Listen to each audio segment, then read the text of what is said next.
Mr. Jameson, you ready? I am. Okay, thank you. We'll call this meeting to order of the Blackhawk County Board of Supervisors for January 6, 2022. Roll call, please, Mr. Jameson. Leyland, Here. Little, Here. Schwartz, Trelka, Here. White. Here. Please join me in the Pledge of Allegiance. I pledge allegiance To the flag of of the United States of America and to the republic for which it stands, one nation, under God, indivisible, with liberty and justice for all. Next is the agenda received as proposed or as amended. Second. Moved and seconded. Any further discussion? All in favor of aye? Aye. Opposed? Motion carried. Other business. This is a resolution to approve the combining of Cedar Falls Ward 2, Precinct 3, and part of Cedar Falls Township into a single election precinct and direct the chair to sign for same. So moved. Second. Second. Moved and seconded. Any further discussion on this? Hearing none. Roll call vote, please. Leyland, Yes. Little, Yes. Trelka, Yes. White. Yes, resolution adopted. Moving on to other business. This is a budget work session, discussion, possible board action, consideration of all aspects of the fiscal year 23 Blackhawk County budget. James, who do we got on deck? Good morning. We got 4 departments here that are going to present. We have the attorneys, the engineers, health department, and sheriffs. So we are going to kick it off with Brian on the attorney's office, and we will get this on the screen here. Morning, Brian. Morning, Board. Excuse me. Good morning. Brian Williams, Blackhawk County Attorney.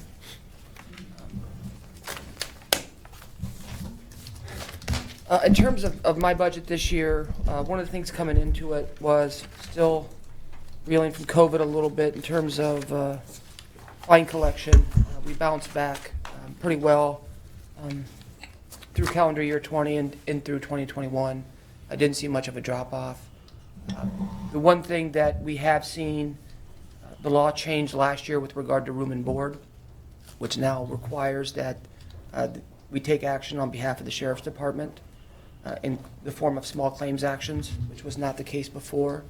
So that's been relatively time-consuming. I can address that now, but ultimately, we had requested for the creation of another part-time civil position. I'm sure the board recalls at one time we had 2 part-time civil positions that were combined to create Mike's position.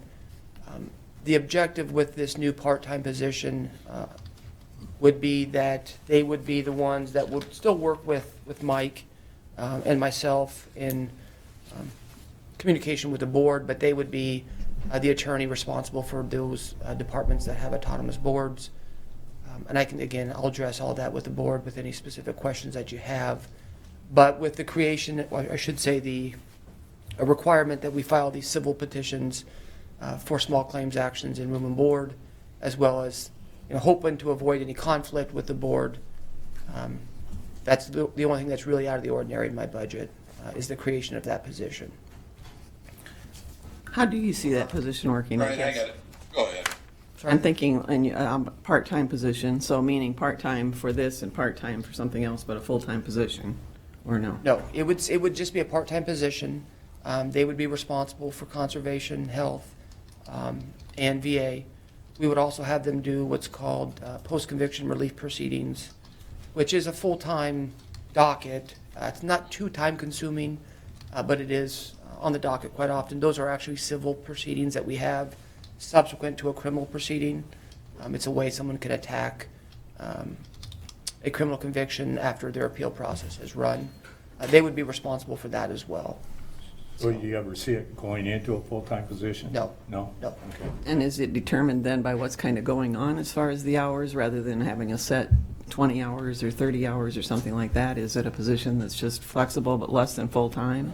Yes, and I think Mike can tell you when he was part-time, although it's part-time, hours-wise, it was not part-time. And Mike did a wonderful job, Dave Mason did a wonderful job, and Pete.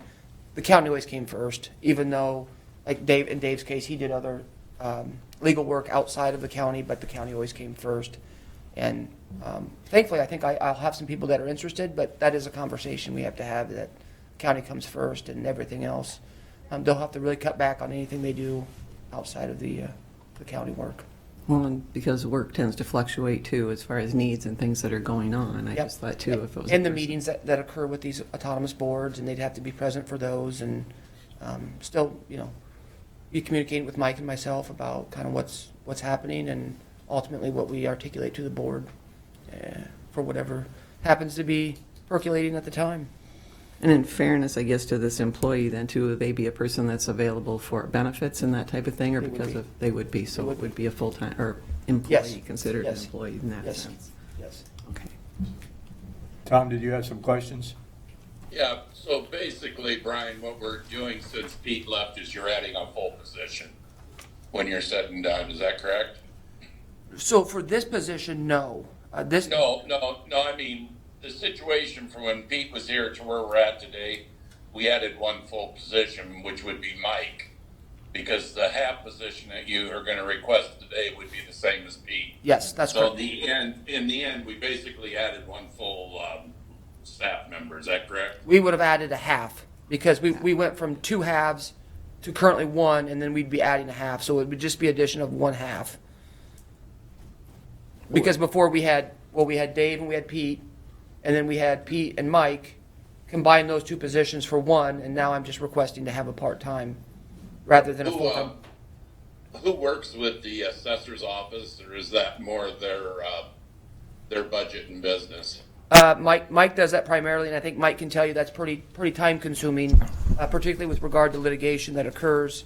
But we do Do get. they cover his salary when he's working for the assessor's office? We do get reimbursed, and I think that's noted at, I think it's $20,000 a year that they do reimburse us for. Okay, So everything that Mike continues to do with us is, like, say, the same, except, with the exception of those autonomous boards. Right. Type of And things.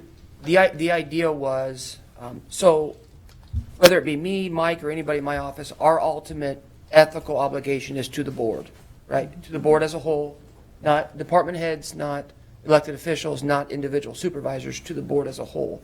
That doesn't change. But I think there were situations where Mike might have been put in a tough position just based on kind of the nature of those autonomous boards. So we still want that free-flowing communication with the board and also the department heads of those autonomous boards, so they can speak freely as well. And it kind of just creates that buffer. Mhm.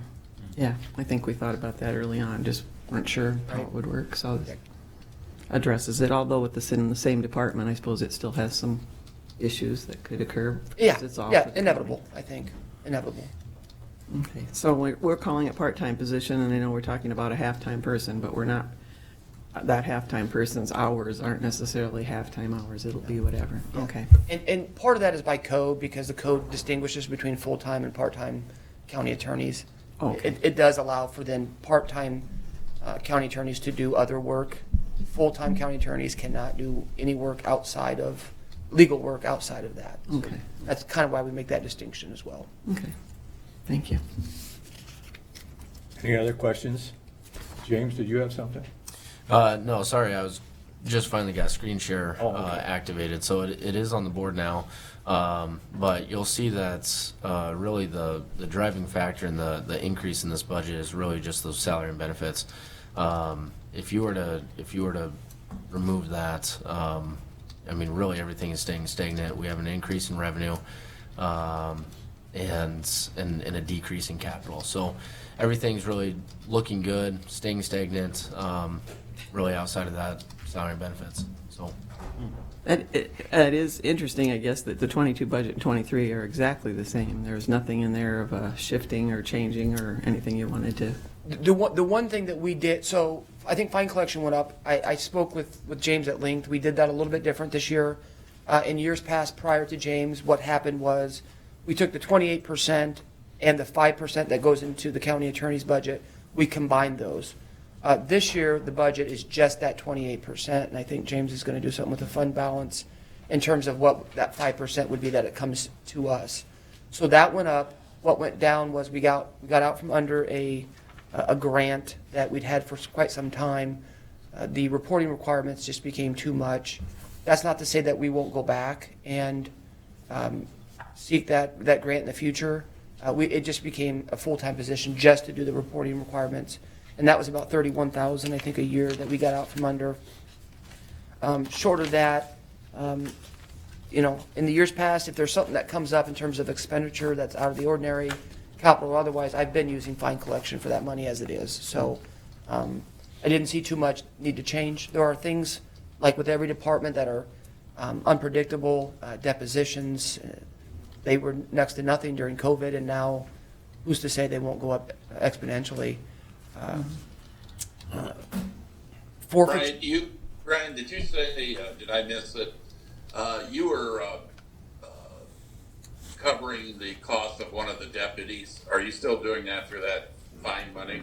We will if there are two, yes. I think Sheriff Thompson and myself discussed that we'd each be responsible for half of that second deputy to be at the courthouse during work hours. So for now, that's the way we continue in your Yes. budget tip. Okay, thank you. Any other questions? Thank you. Thank you, Brian. Yep. Next, I'll have Kathy with the engineers department. Right. So she's gonna do her presentation, then I'll put up the normal summary page when she's completed with that. Okay. She's gonna do the presentation she sent out with. Yep.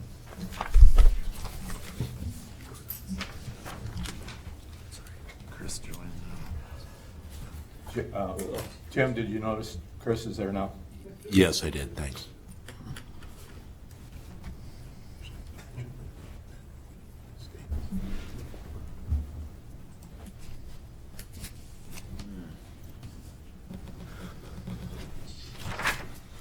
Chris, were you on and able to hear some of Brian's presentation? Did you have any questions? I missed some of it. I was having trouble with the link and then trouble with audio, but it's all working now. Okay. Okay, thanks.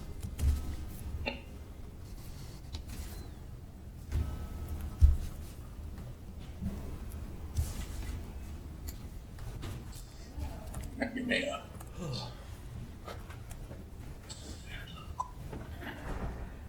Why don't you go ahead, James? I Okay. can't find the presentation, so. Okay, that's fine. I just I emailed Al, but yep. Did what? Oh.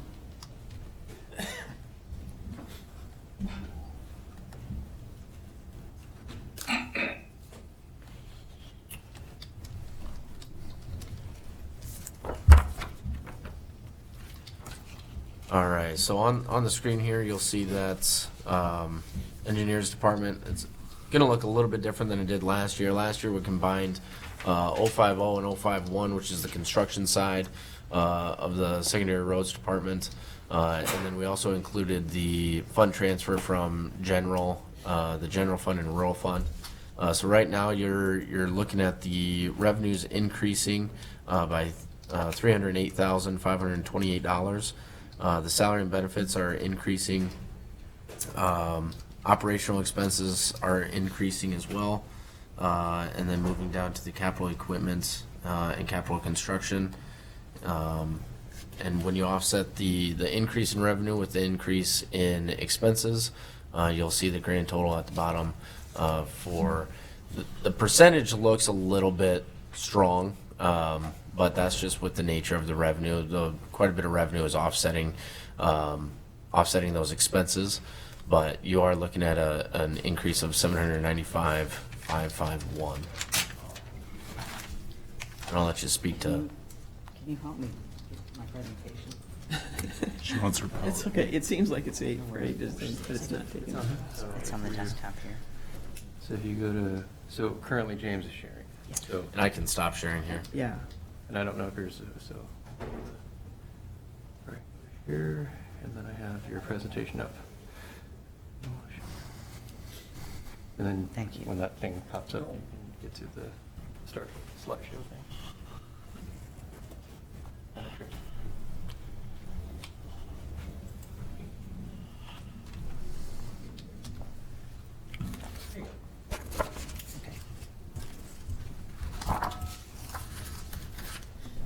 Okay, good morning, Board. I'm pleased to present to you the engineer's budget for FY23. I wanted to cover, we'll go back to the slide that James had maybe as a recap at the end. But I just wanted to go over several portions of our budget, our operating highlights budget, some capital items, and then a roadside biologist. And then I have a few comments at the very end about a safety coordinator position for the county. So as usual, we have a large budget, and we have some large items in our operating budget every single year. And I wanted to tell you that, for example, placing rock, I talk to you about that just about every year. This would be placing rock on our gravel road system. This would be placing spot rock in the spring months in particular when we have soft spots. This would be including all types of rock. That is actually going down slightly from last fiscal year. Our fuel and lubricants is continuing to stay about the same. We've budgeted approximately the same amount as we did in FY22. And then repairs, I've told you in the past that they have increased, but I believe having the longer warranties on our motor graders is helping with our repair costs, keeping our repair costs more stable than they had been 2 or 3 years ago. We haven't seen such a large increase. Professional services is an area that did increase substantially over fiscal year 22. I wanted to explain a few minutes about why that is. And it's primarily increasing in 2 areas. Pavement preservation area is one, and then some miscellaneous bridge items. And starting with the pavement preservation, we've always done crack filling here at the county. That's very routine that pavements develop cracks. After 3 to 5 years of life, we start to see cracking in our asphalt pavements. Due to the nature of all the asphalt paving we have done in the past, well, since I've been here the last 14 years, some of those asphalt pavements now, well, they're all aging, but some of them are reaching life years of 5, 10, 7, or 10 years. That is the point where we need to begin more aggressive pavement preservation techniques on these roadways. We want to preserve these roadways as long as we can. We are continuing to see, you're very familiar with what has happened to the price of our projects. They keep escalating. Asphalt projects, bridge projects, they're all escalating. We just can't buy as much a mile of asphalt as readily as we could, for example, 10 years ago or even 5 years ago. We need to find ways to keep stretching the life of our asphalt pavements. So we would like to shift to more of a pavement preservation mode where we are crack sealing, as well as putting a slurry level, for example, over the surface of the entire roadway as a means of retarding the cracking, keeping the cracking at bay for a longer period of time, which should give us a longer life on our asphalt pavements. So we are increasing several items. We're adding a slurry leveling or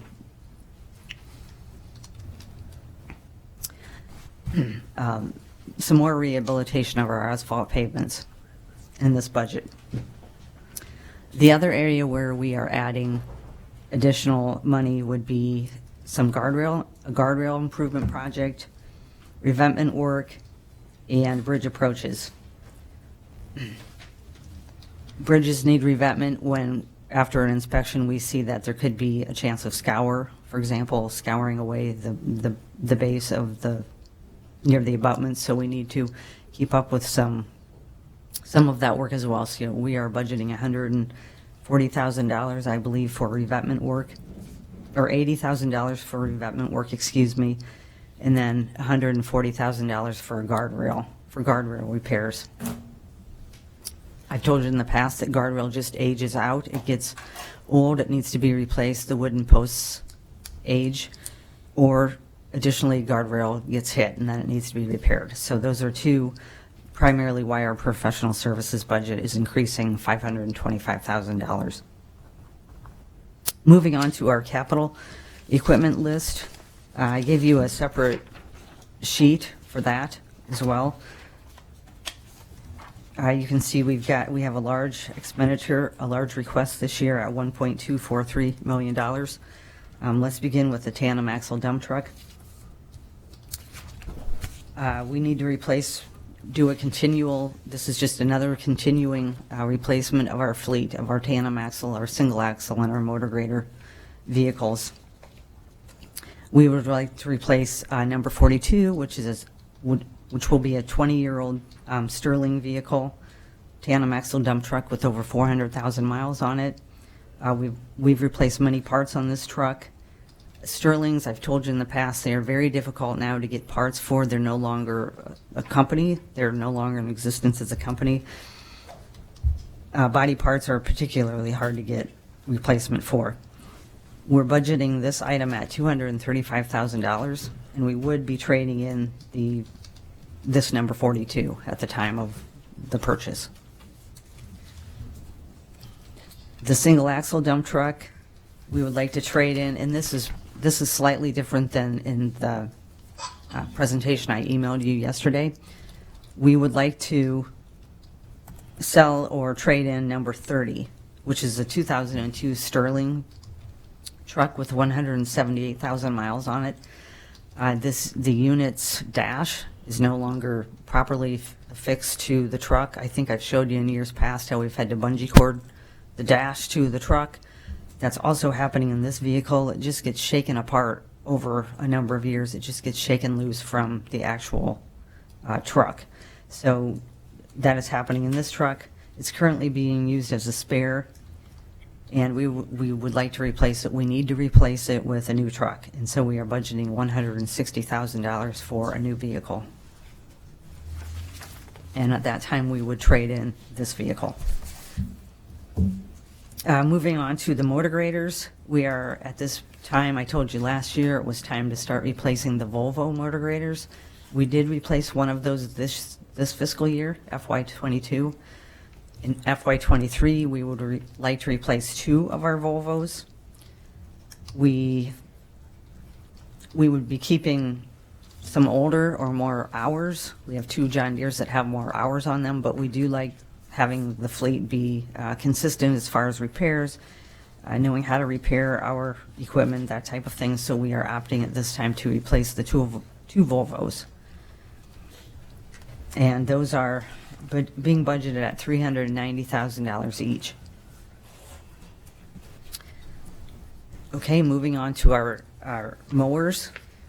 Of course, we are continuing to mow the gravel road, the paved road system. On the gravel road system, we use these disc type mowers where they hang down off of the shoulder of the road, and they are able to mow. We currently have 3 of them. We like to keep one as a spare. We've got a big county to keep mowed.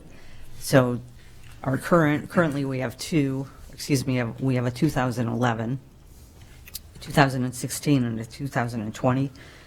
It's time to replace the 2011. They're expensive to repair, and they do require repairs. So it's time that we replace this mower, and we would like to replace it with a new mower at $15,000. Okay, moving on to our next item, and that would be building repairs. As you know, throughout the year, we occasionally come to you with miscellaneous repairs to our buildings. For example, garage doors get hit, garage doors get damaged in windstorms, heaters go bad. We thought it would be prudent to start including $10,000 in our budget just for some unanticipated repairs to our shops. We are starting to see that these shops are requiring more maintenance. LaPorte and Hudson are over 20 years old now, so it is not surprising that occasionally we need a repair or a replacement of some type of item in the shops. Historically, we have included about $2,000 for miscellaneous equipment in our budget, our capital budget, for example, welders, battery chargers, floor jacks, generators. These items usually cost over $2,000, so we would be coming to you for permission to buy them. They're over the $1,000 threshold. So we've generally been including $2,000 in each year of our budget for this item. We want to continue with that. A floor jack is something that gets used virtually every day by our mechanics. These jacks are used to change out tires on all the vehicles, the motor graders, the dump trucks, our light-duty pickups. We have 2 of them that are 20-ton capacity. We need to replace them. They're getting to the point where they're aging, and we don't want them to become a safety hazard in the shops. So we would like to replace the 2 that we have with 2 new jacks at $2,200 each for a total of $4,400.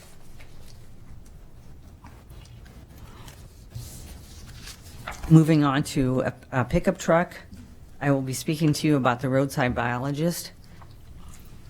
If you allow us to fill this vacancy, this position, I should say, this individual is going to need a pickup truck. We currently have about 24 or 25 pickup trucks in all of our shops, and they are used in all of our shops. We have, as you know, we have 5 locations plus Longfellow. People are using these trucks virtually every day. A roadside biologist would be using this truck every day, so they need their own dedicated vehicle. We anticipate this individual would be much like Wayne and Rick, where they're spending a great deal of time in their vehicle out and about in the county. So we would like to purchase a pickup truck for this position, and we have budgeted $35,000 for that, and that would be on the state bid, off of the state bid. Moving on, our last item, capital item, would be a laptop or a tablet for the roadside biologist. As you know, we all use computers every day. We don't have any extra computers in the office. Plus, we anticipate that this individual would probably want the portability of taking their computer with them out into the field. So we anticipate they will probably want some type of laptop or a tablet, and we would allow that person to choose whichever type of computer they would like. So that's why we're just budgeting it at $2,000 without being more specific about what type of item it would be. So I wanted to talk just for a few minutes about the case for a roadside biologist. In the 1980s, Blackhawk County was one of the leaders in roadside management, and that continued for a number of years. And I believe Russ Pritchard was our biologist, and he was here for a number of years. So in the late 1990s, I believe when he retired, it was before my arrival here at the county, he had retired, and the county, this office did not replace him. In 2018, that fiscal year, we created a part-time roadside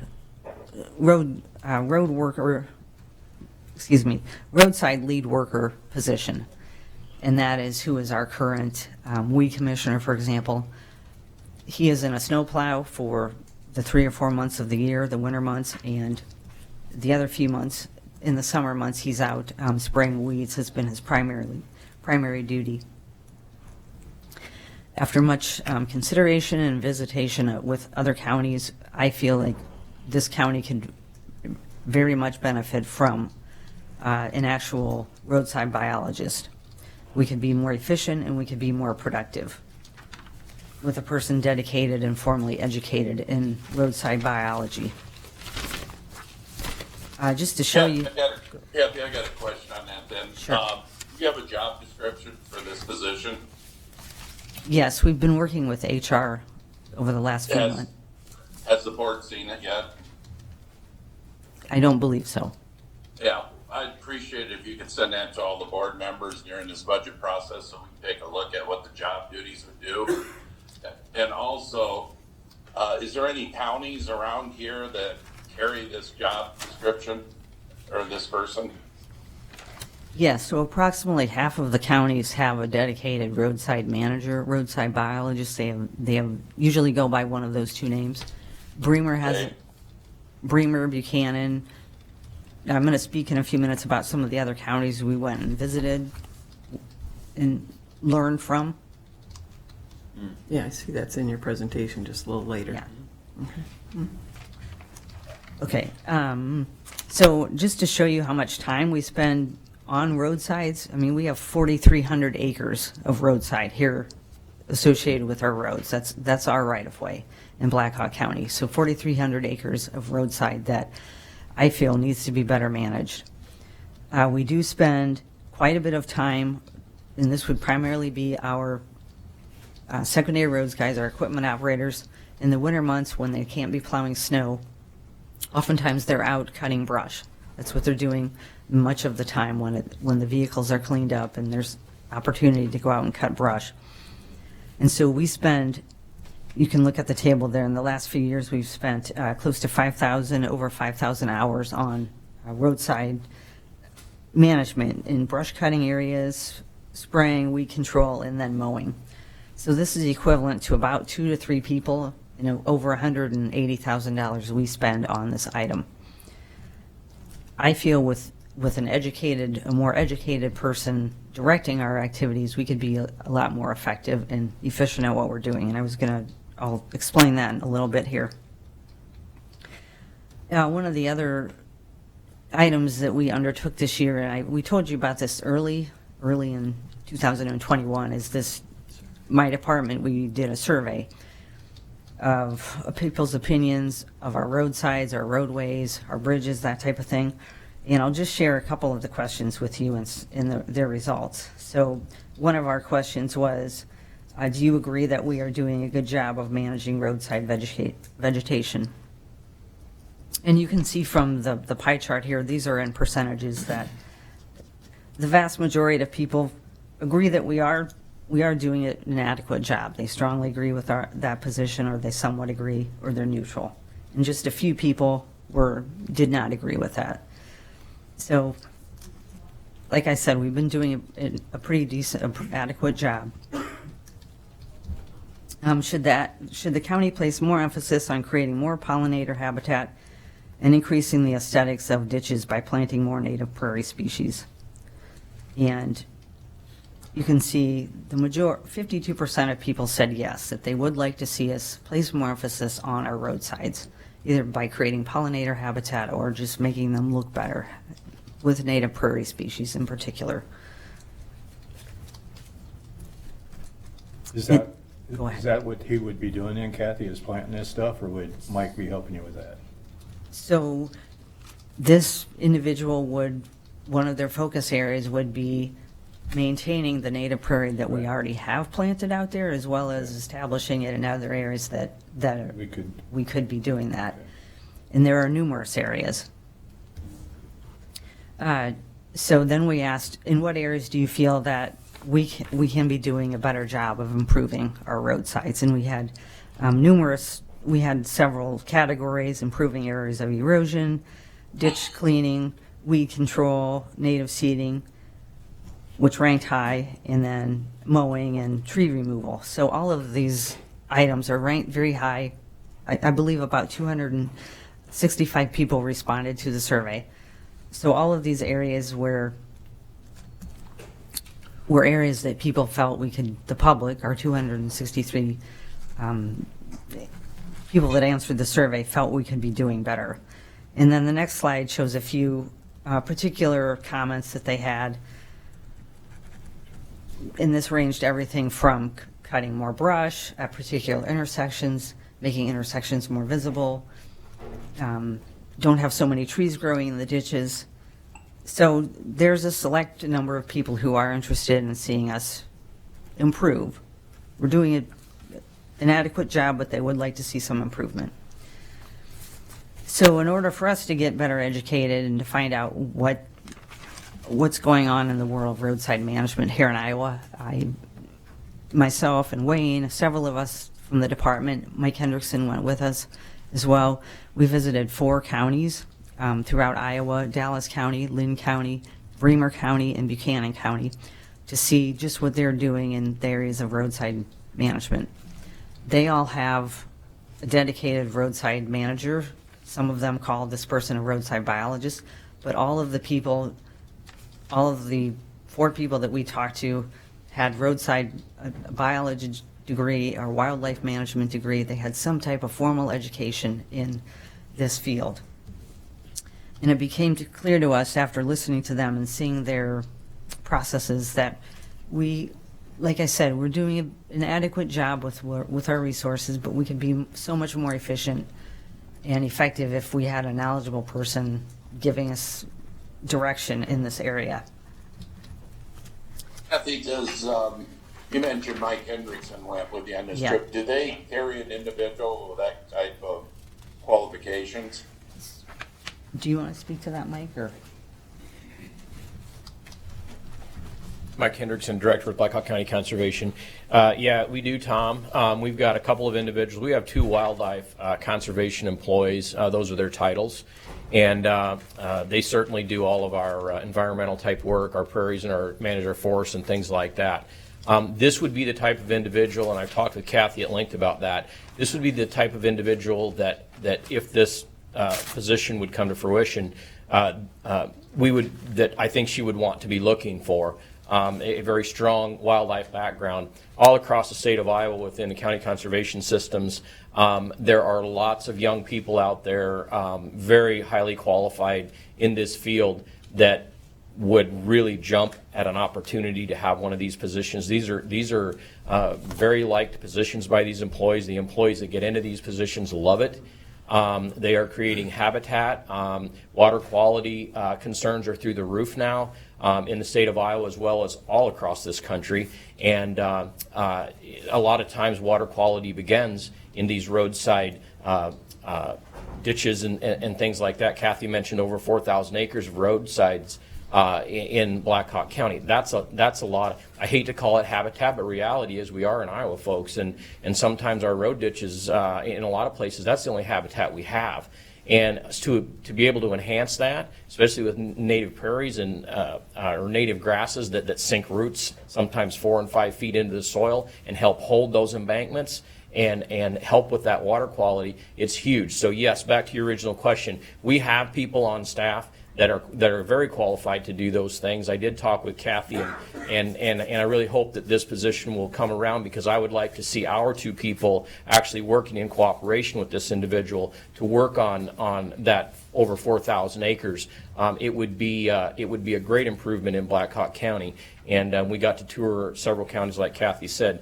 Lynn County is a great example. They have some really nice places to go take a look at and see what some of these things could look at. So yeah, we have those people, and I told Kathy if we moved forward with this, we'd be happy to help with the selection of that individual and see where that goes. So Thank you. Kathy, I just got a couple more quick questions. Did you say what that individual would be doing in the wintertime?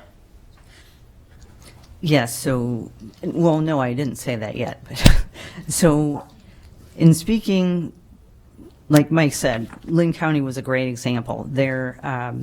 Megan, their biologist, very, very proactive. She would, even on a day like today, she said she would be out cutting brush and directing. I don't know if our guys are out cutting brush today. I know when it gets below 0, we don't necessarily want people out. But say when the temperatures are in the teens, or it's not quite so bitterly cold, they're out cutting brush. This person would be out cutting brush and helping our crews cut brush. So they would also be doing inventories. We've told you in the past that we have planted a number of acres of wildlife, or native prairie, here in the county already. It's already out there. We haven't done a very good job of taking care of it. We've just planted it and pretty much walked away from it. A native prairie needs care for the first 3 to 5 years in particular. It needs to have the weeds removed. It needs to have annual checkups, that type of thing, to get this native prairie to really flourish and the root system to take hold.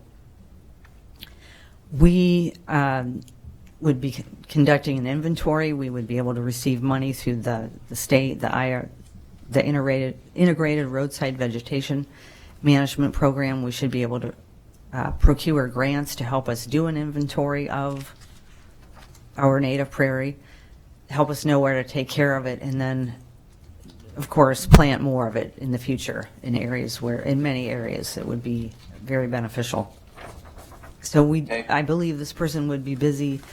From what I've seen at the other counties, they all have assistants, so this person would be busy full-time all year round, writing grants in the winter, definitely out in the summer, most likely spraying herbicides. And it's not that we want to spray everything. We don't want to blanket spray herbicides. I don't want to give that impression. But we have only sprayed in this county on our paved road system. Our gravel road system, which is over 500 miles, we have not used herbicides on those roads at all. And in speaking with the other roadside managers around the state, this is just customary that you want to spot spray, you need to take care of your noxious weeds, and we just haven't been doing that on our gravel road system. So herbicides they do have a use, not blanket spraying by any means, but I do want to state that we would be spraying, and that would be a primary job of this person in the summer. Okay, and then the other question I have is, Mike talked about the importance of roadside vegetation and so forth. It kind of looks like a lot of people anymore in the rural areas are mowing their ditches and stuff. Is that something that you agree with, or really doesn't make any difference, or what? So I would say that there are a number of people that mow their ditches, but by far most people, they're not mowing the ditches. I mean, what's your opinion on that, Wayne? Are most of them still unmowed? Yes, most of them. Particularly on the gravel road system. So we realize that is a sensitive area for people, that many people treat their ditch as their front yard. Yeah. We're not opposed to that.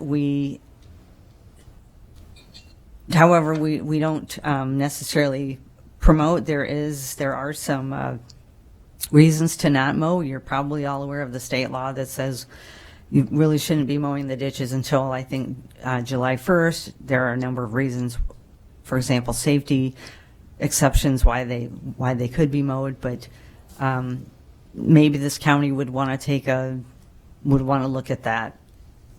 And I doubt if we would tell people they can't mow their ditches, but it doesn't really change the fact that there's a huge number of miles where they're not being mowed, that have noxious weeds and that type of thing that are growing in our ditches. Yeah, of those 4,000 acres you're talking about, it's probably the ones just in front of homes for the most part. Yeah, yes, it's definitely in front of homes where they're being mowed. I understand. Yeah. So you asked me about a job description, Tom, and these are some activities listed on the screen here that are very much a part of a job description. Safety on our roadside is our number one priority with a roadside manager. We cannot allow trees and obstructions to grow up in our roadside, so that is our number one reason why we are out there cutting brush currently. We don't need trees growing up in the ditches. We can't have that. We can't have people running into a 6-inch tree out in the county ditch. We also need to control noxious and invasive weeds by the Code of Iowa. You know that. We do a report every year.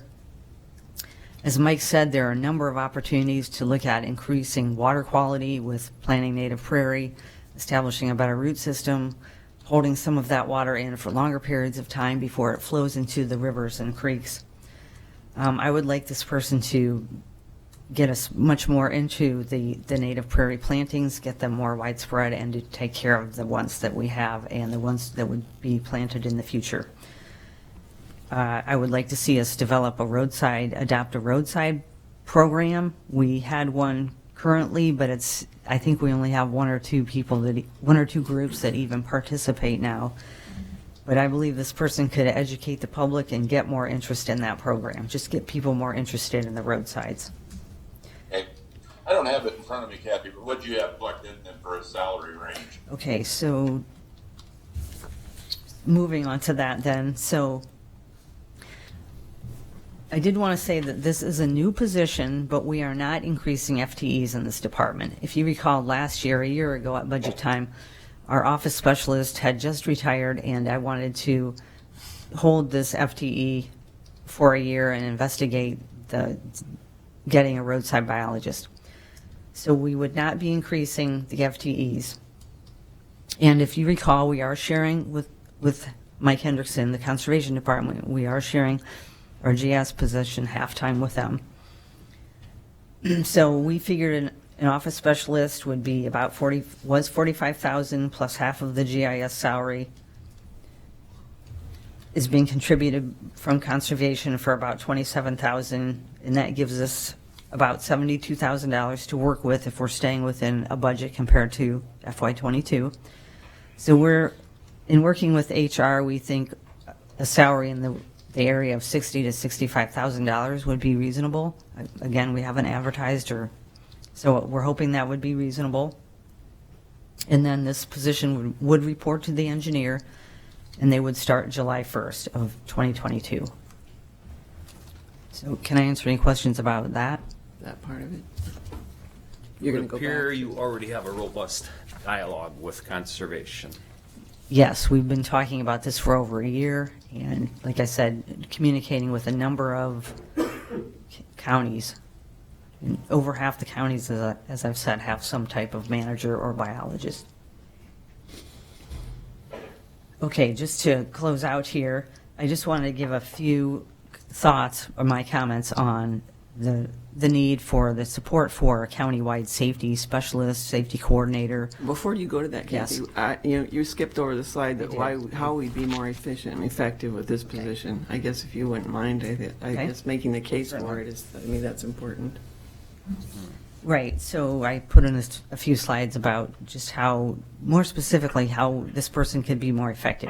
Yeah. So there's a lot to know about weeds and treating of weeds and brush and chemicals. There's a lot to know about that. And a person with formal schooling on biology would be so much further ahead than myself, or even the person who is our part-time manager, a part-time roadside lead worker.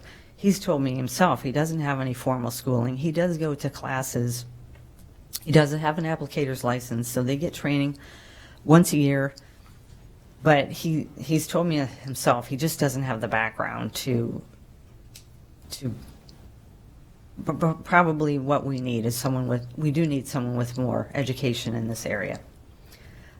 Like I said, they would have a better understanding of how these chemicals are taken in by the plants and when's the best time to treat these plants and how to treat these plants. We would still utilize our part-time lead worker. Our lead worker would assist this person, particularly in the summer with spraying, like I've told you, spot spraying the ditches. They would be going out and about with this person. I've told you that we have a number of native prairies that we planted throughout the county already that need to be looked after if we're going to receive the benefits, the aesthetic benefits of native prairie, as well as the water quality benefits and the erosion control benefits of a native prairie. So they can certainly help us be more efficient in those regards. We believe that this person would be able to write grants. There are a number of grant opportunities available from the Iowa DOT through the Integrated Roadside Vegetation Management Program. We've received some of those grants over those years, but frankly, we just haven't had the time or the time to write the grants over in the winter. So we anticipate this person doing that in the winter months.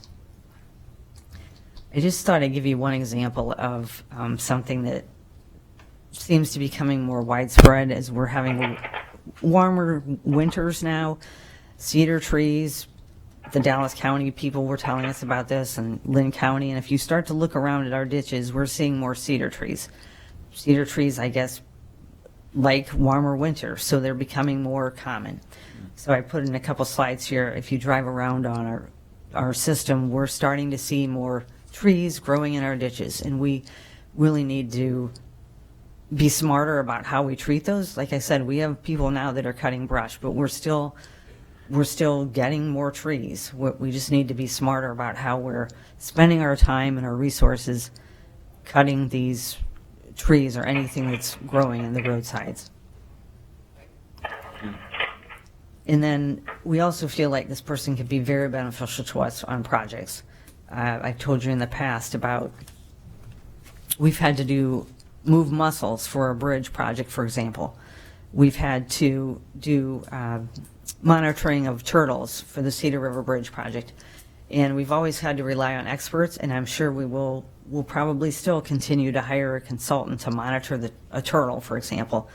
But we just feel there are many of our projects nowadays where we could really use somebody on our side that knows more about wildlife biology and how to take that into account when we're putting a set of plans together. Thank you.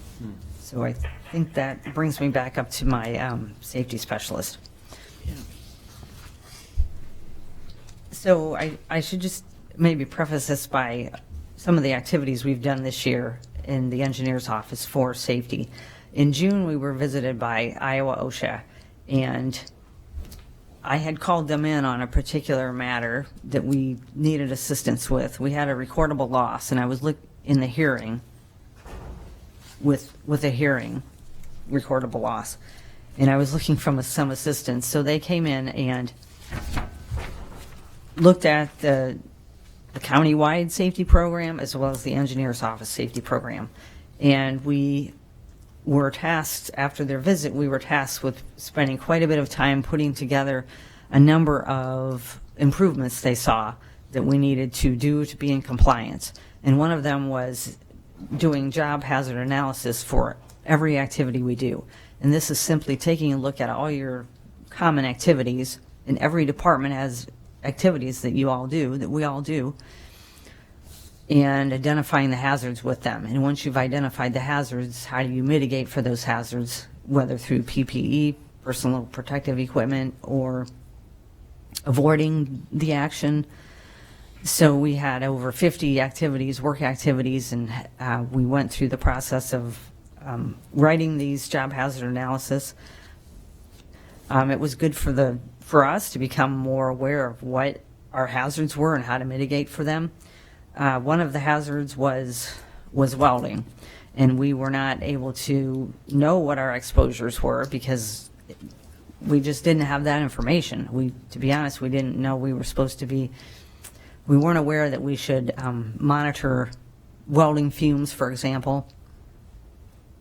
I believe with a safety coordinator on board, we could have had a lot of assistance with this type of program. And that was out in the field, I think, wasn't it? Wasn't that the Right. difference, So that it wasn't the primarily typical our welding? welding is done on our bridge sites when we're constructing our county bridges, and then at the shop when we are fabricating items for various items throughout the year for equipment, or equipment that needs repaired may have to be welded.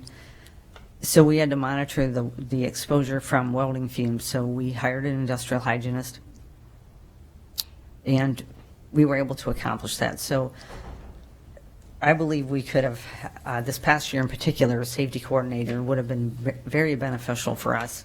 We weren't aware of some of the rules and regulations that are dictated by OSHA, and that's just not what we do every day. So if someone was more safety oriented, I believe that would be very beneficial to all departments, my department for sure. They could help us with safety training. They could make us aware of new rules and regulations that come from OSHA or Iowa OSHA. And, go ahead. Kathy, how many of your people actually weld? About 3. Are they certified welders who've gone through a certification course? So the DOT was requiring some type of certification given by the DOT to weld on our bridges.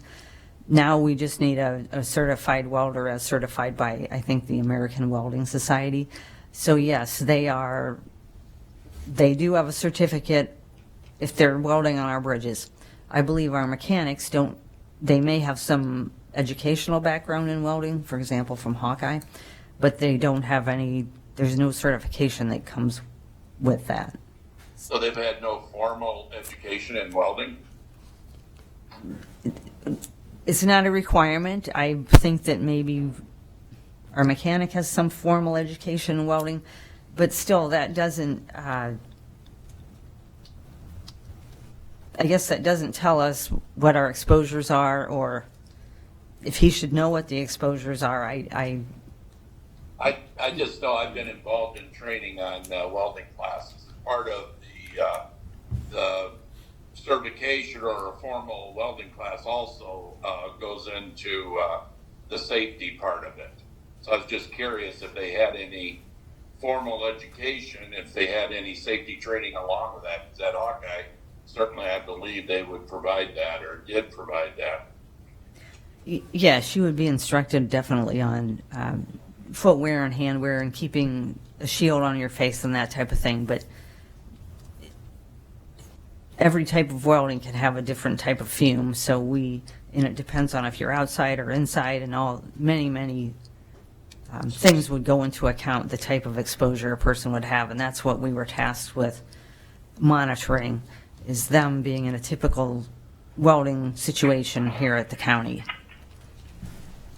Do we have people actually welding that didn't have any formal training? So Wayne believes that they went to Hawkeye, but it's not a requirement that our mechanics have formal welding education. It's a very... I just think it's a good idea, to be honest with you. Yes. The more education, the better for all of us, I guess. Can I answer any questions? Do you want to go back to the James slide, the overview of our budget? Yeah. You pretty much made the case. You'll have to stop sharing. What do I do? There.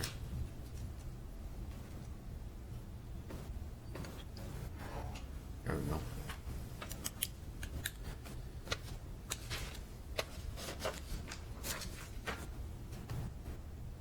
You do some safety trainings now, correct? Yes, we are, in the last year or two, we've tried to move to a quarterly safety meeting. That has been difficult with COVID. So it's been more about twice a year now. So we are trying to increase our safety training. Okay, thank you.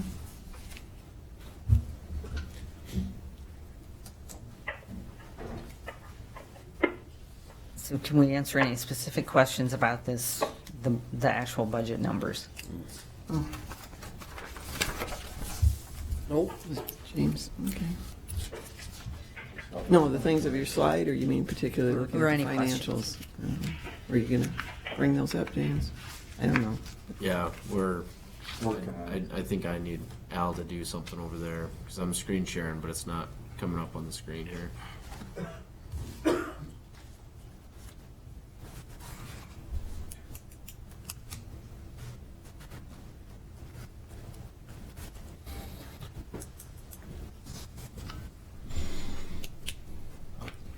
I'm gonna power cycle this doc again. Okay.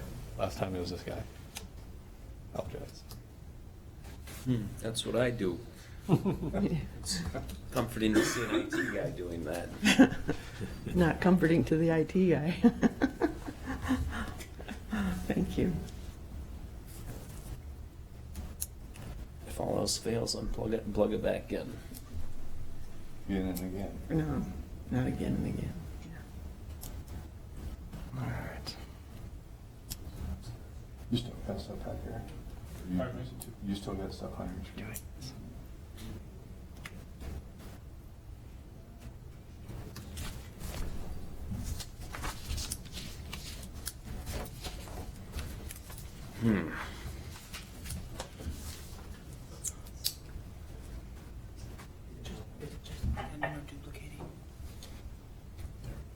Stuck in the... Or was. Docking. It was there for a second, Brian. Was it? Yeah. Yeah, because for some reason, it should be duplicating. Popped up, then it disappeared. There it is. There we go.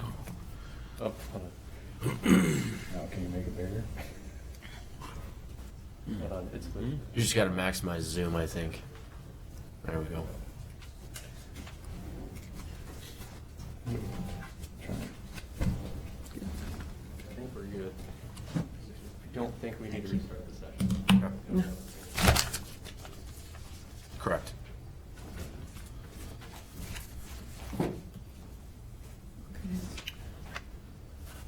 So that's the summary screen. You're looking at the two items that affect the levy would be the two general fund, the general fund revenue as well as the rural fund revenue. Those are tied to the valuations. Out of the general fund, you're looking at a $32,003 increase, and then out of the rural fund, you're looking at an $85,812 increase. And again, that's the portion that we levy for. Everything else is pulled out of their funds. Thanks for reminding us of that, James. That was helpful. You bet. Yeah. I think that's the change that we made, because it wasn't in there yet. Right. Yeah, that's good to know. Anything particularly you want to point out, Kathy? I should say, as just to remind you that that line, the capital construction cost, keep in mind that's the local money from local property tax plus bond money. And so this doesn't include any secondary road fund money or any federal money. So that's when I talk to you next month when we submit our 5-year plan like we do every year. That's when we'll talk about those dollars. Mm-hmm. Yeah. So you don't see those monies in our budget. No. Still appreciate putting it in. Just good to see it. Thank you, Kathy. Thank you. Okay. Thank you. Good presentation. Yeah. Thank you. All right, next I will have Nafisa come up, and I will share her summary page here. Morning, Nafisa. Morning. Dr. Nafisa Cisse-Bonnier, Blackhawk County Public Health.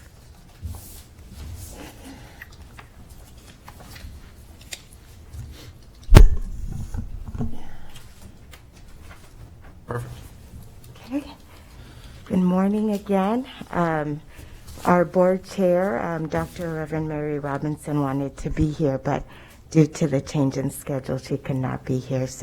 But she sends her regards. Early December, we held a work session with the Board of Health, and this is the budget also that the Board of Health has approved. So for fiscal year 2023, we're proposing a minimal increase in our budget. Our total budget proposed for fiscal year 23 is $5,768,202. The proposed budget will be funded by $2,233,568 in operating revenue. You'll notice that our revenues are lower, and that is due to our reimbursement from Medicaid that has decreased a little bit. And that's also because of COVID. We haven't been seeing as much kids for the dental and our child well visits as well. And so we've decreased also our operating costs by about $5,126. And so since our revenues decreased, our salary and benefits increased, our overall task asking has increased a bit for fiscal year 23.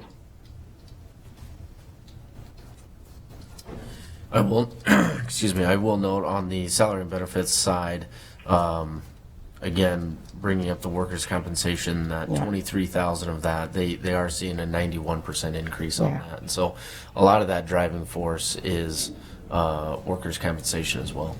Yeah. Whoever is the 480 area code, could you mute for us, please? We're getting interference from you.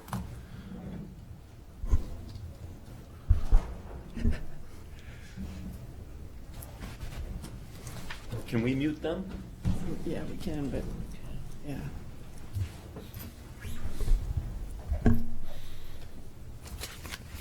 It's distracting. Mm-hmm. Yeah.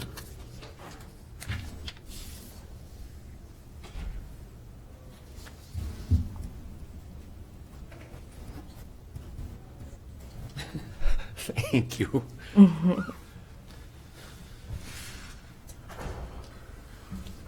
Any particular questions?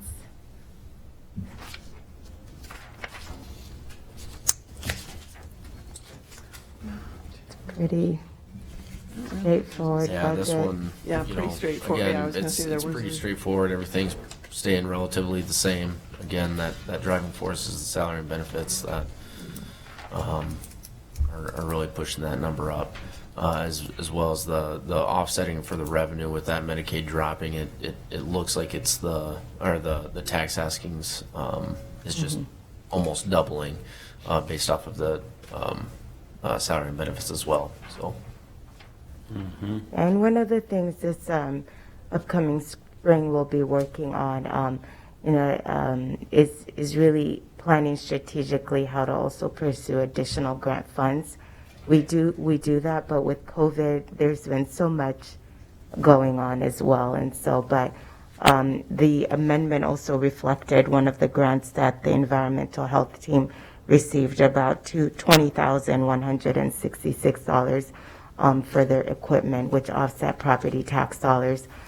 So those are things that we will be pursuing. It's just that it's been hectic for us to do that, right, during the spring with also accreditation and all that stuff. But yeah, but I feel good about what's the next fiscal year too as we pursue our grants. And then you're looking at some phase 2 ARP money, I Yes. guess, projects, that type of thing that would be helpful. We will be presenting, yes. Separate from this. Yes. Thank you. No, pretty straightforward. Yeah. Any other questions as far as the operational side of the health department? Nope. Yeah, perfect. Thank you. All right, and then we will end with the sheriff's department today.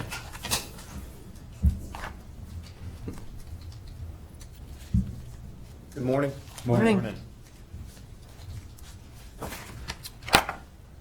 For the actual budget itself, it's pretty straightforward, but I know there's a lot of ancillary conversations that need to be had.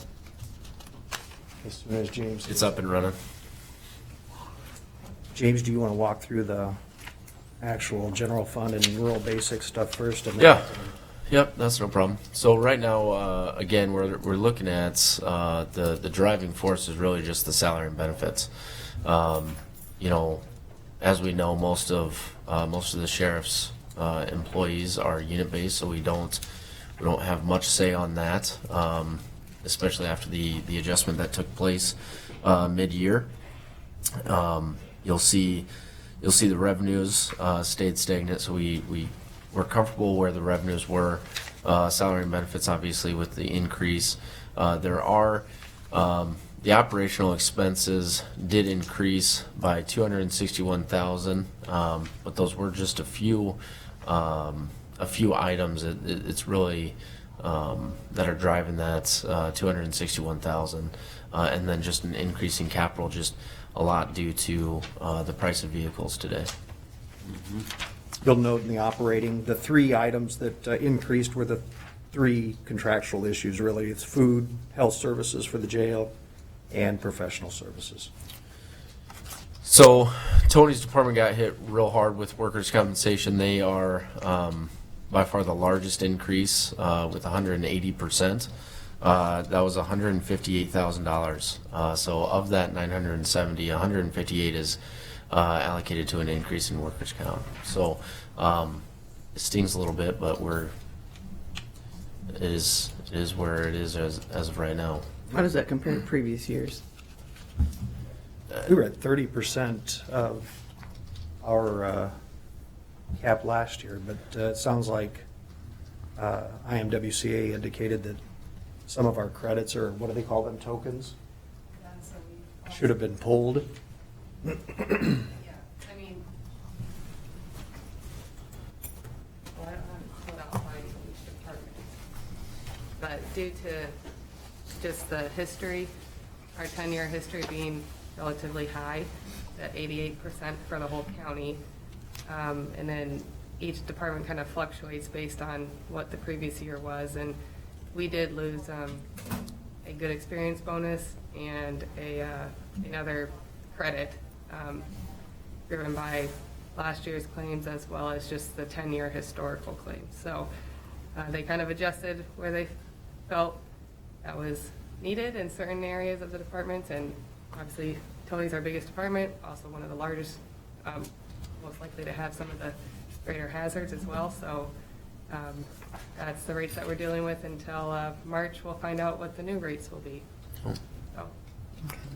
We went through our IMWCA claims this morning for the last 12 months and didn't find, I mean, we had a slip and fall that resulted in a knee replacement, but that is kind of what it is. I don't know how to fix that. It's an older booking clerk, and she had a knee injury, and other than that, we had one automobile crash that resulted in surgery and another strained back, but we didn't have historically any different year than we've had any other year. So That's what I wondered. Yeah, well, that's what I was wondering. So it looks like there's a combination of several things that boosted that, plus the 10-year evaluations. A lot of, yeah, other factors. Yeah, thank you.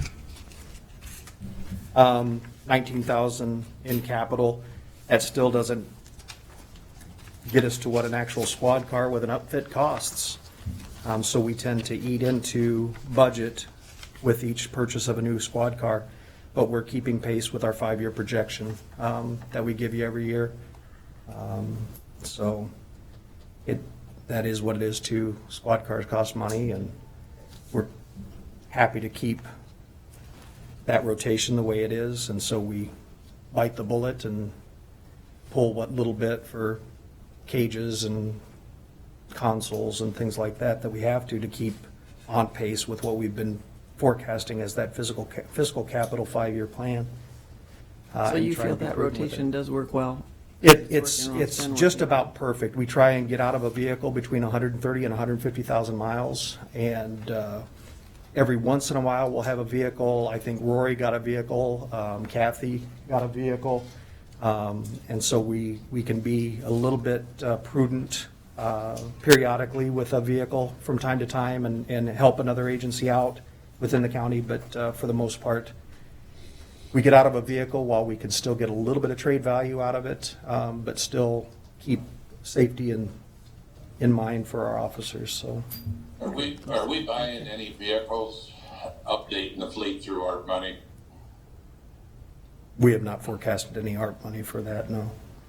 Should we be, seeing that that's what it's kind of Is intended that for, public safety? possible?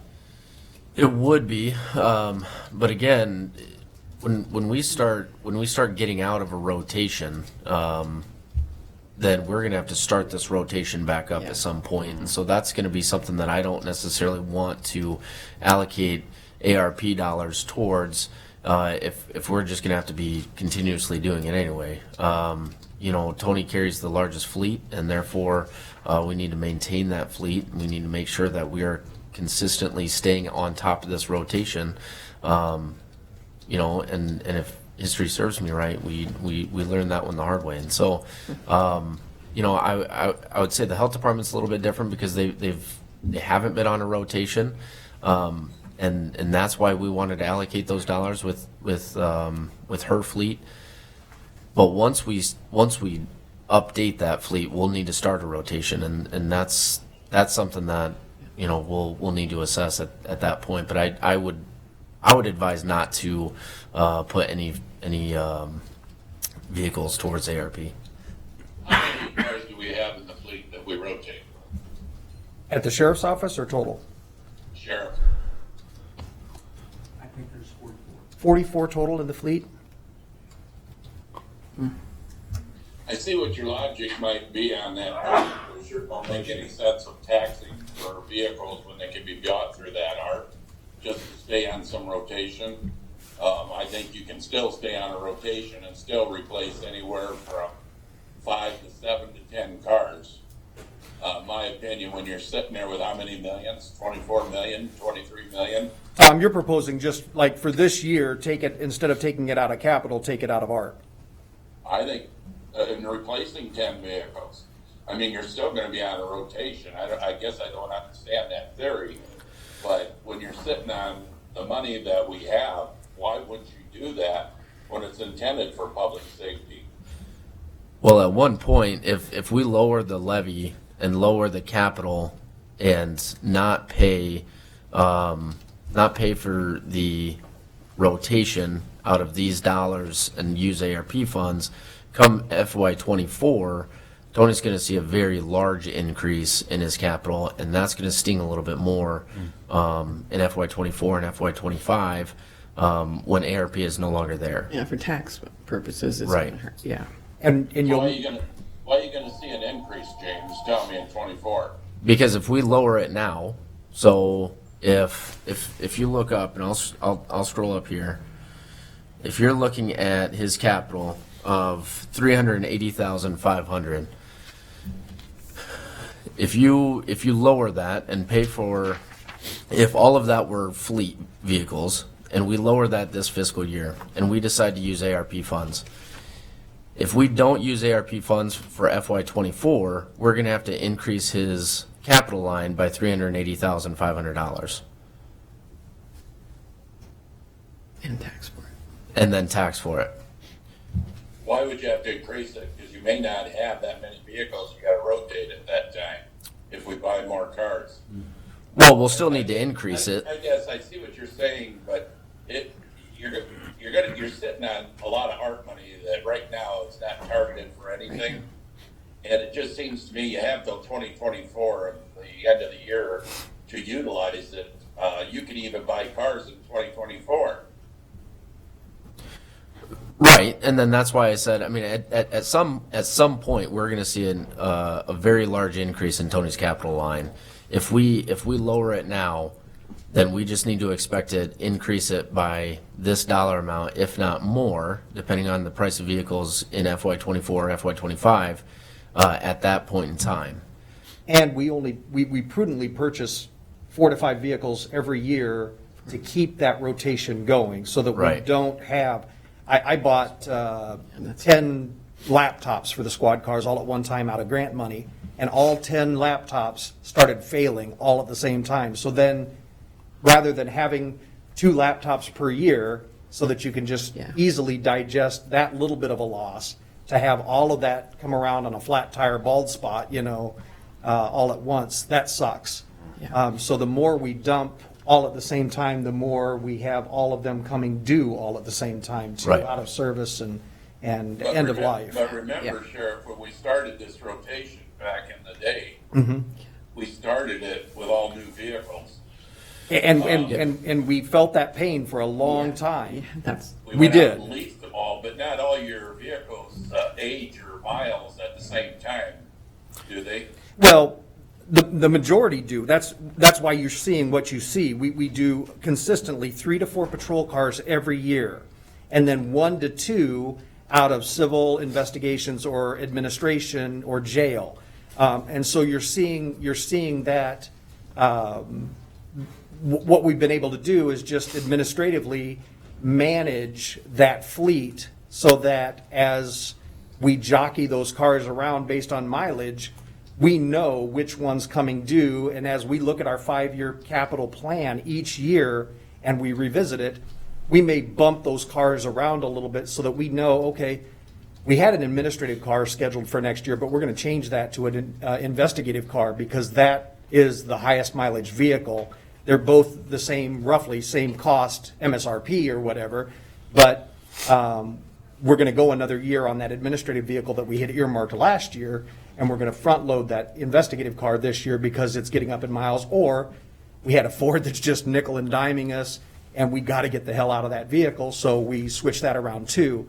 So we play, we're very responsive to the maintenance costs of the vehicle, the performance of the vehicle, and then obviously the mileage of the vehicle as well. So keeping it prudently at, roughly 5 vehicles per year makes it digestible, and it keeps that capital ask down to a pretty reasonable and consistent amount every year too. Well, and we were warned very early in the ARPA process, I guess, to be careful to not be buying down taxes or paying down things that were going to be operational and things that needed to continue, and using it just for the reason of. I understand the assertion, and if you simply were looking at this year's and possibly next year's, taking those 5 vehicles and offsetting them, recognizing that on year 3, that capital ask is going to still be there. Yeah. I understand that, just supplanting that fund because you've got ARP funds to be able to do that with. That I understand. and don't really have a position one way or the other on, but I don't want to get out of rotation. I don't want to front-load vehicles that don't necessarily need replaced at the time. And I don't want to get out of that rotation for other reasons, obviously, that we felt in other areas of our budget before, too. But Tom, you bring up a good point. We need to get very serious, I guess, about phase 2 and whatever of our using our ARPA money, because we have some money there to take advantage of as a county. I think we've certainly want to do that. Well, the point I'm trying to make is we're sitting here spending $150,000, $280,000, and the county ended up with what, 25 million? Well, I agree. So we need to have some serious discussions. Next week. Theory, the sheriff and James on that will spend the tax dollars and spend the art some other place, I guess. I think it's going to be a little bit more beneficial to take ARP dollars and use them for large one-time capital improvement projects specifically. You know, the thing about if we were to replace a fleet all at the same time, if we want to start a rotation, we are going to have to trade in to start the rotation, you're going to start trading in vehicles that do have a little bit of lower miles and just to get them new. And then when you start that rotation, that's just going to have to be by the time that you get at the end of that fleet, then it's, that vehicle's time to exit the fleet, and that one's going to have the higher miles. And then, so by starting that rotation, it is going to be a little bit painful at the very beginning, because you are going to be trading in vehicles that probably don't have to be traded in, but that's just kind of the nature of the beast when you start a rotation. Okay, you're the finance director, so.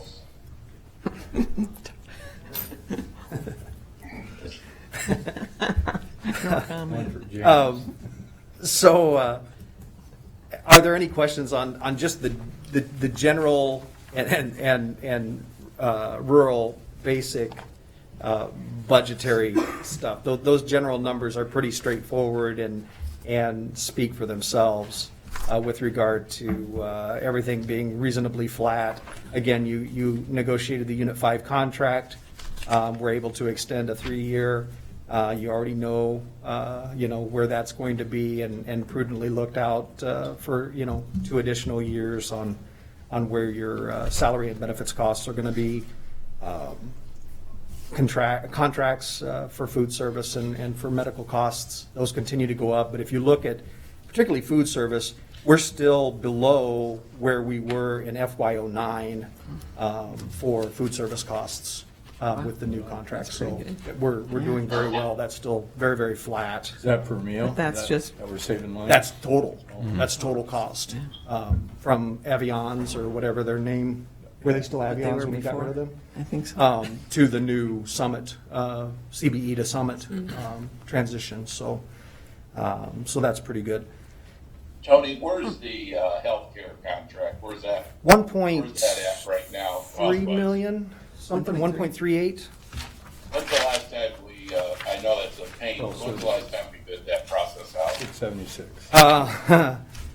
So I mentioned that to the new jail administrator when he first came on, that one of the things that we would be looking at is the potential of negotiations on those kinds of things, because obviously with our experience on food service in renegotiating that contract, we saw the benefit. And obviously when you keep somebody as long as we've kept them, and we've had some bumps in the road, particularly with medical this particular year, it was a little painful. We had a transition with our new HSA, as a health services administrator, our mental health provider. There was quite a little bit that happened here towards the very end of the year. But if you take a look, trying to find that particular sheet, but if you take a look, we were able to negotiate with our provider over the last 4 years. The previous 2 budget years, they kept our ask flat.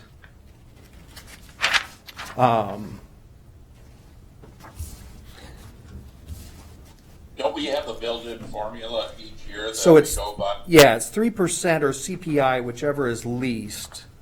However, there it is. So in FY 18, we were at I'll start you at 17. At 17, we're at 1.24 million. 18, we're at 1.28 million. And then in 19, we dropped back to 1.25 million. That was a renegotiation of the contract for 3 years. And what I was able to do is I accepted a 3%, but they kept it flat. So FY 20 and 21 stayed at 1.33 million. Then in FY 22, it jumped to 1.35 million, and then 23, they projected a 1.384 million. So we're seeing those 3% or CPI bumps now again. So we were able to kind of plateau that. We dipped just a little bit in 19. We stayed flat in 20 and 21, and now we're seeing those incremental increases again at 3%. And so you're right, it's probably about time. We've stayed with NAFCare all the way through. Now, I've been doing some things with NAFCare trying to help their business model. They just are in the process of negotiating with Polk County, and I've introduced them to Pottawatomie County as well in hopes that just our good business partnerships in networking them to other sheriffs and jails across the state help gain favor for our business relationship here in Blackhawk. We happen to be the smallest county in their arsenal. So we're the smallest county that they provide services to. They provide in a lot of prisons, and they're very good at what they do.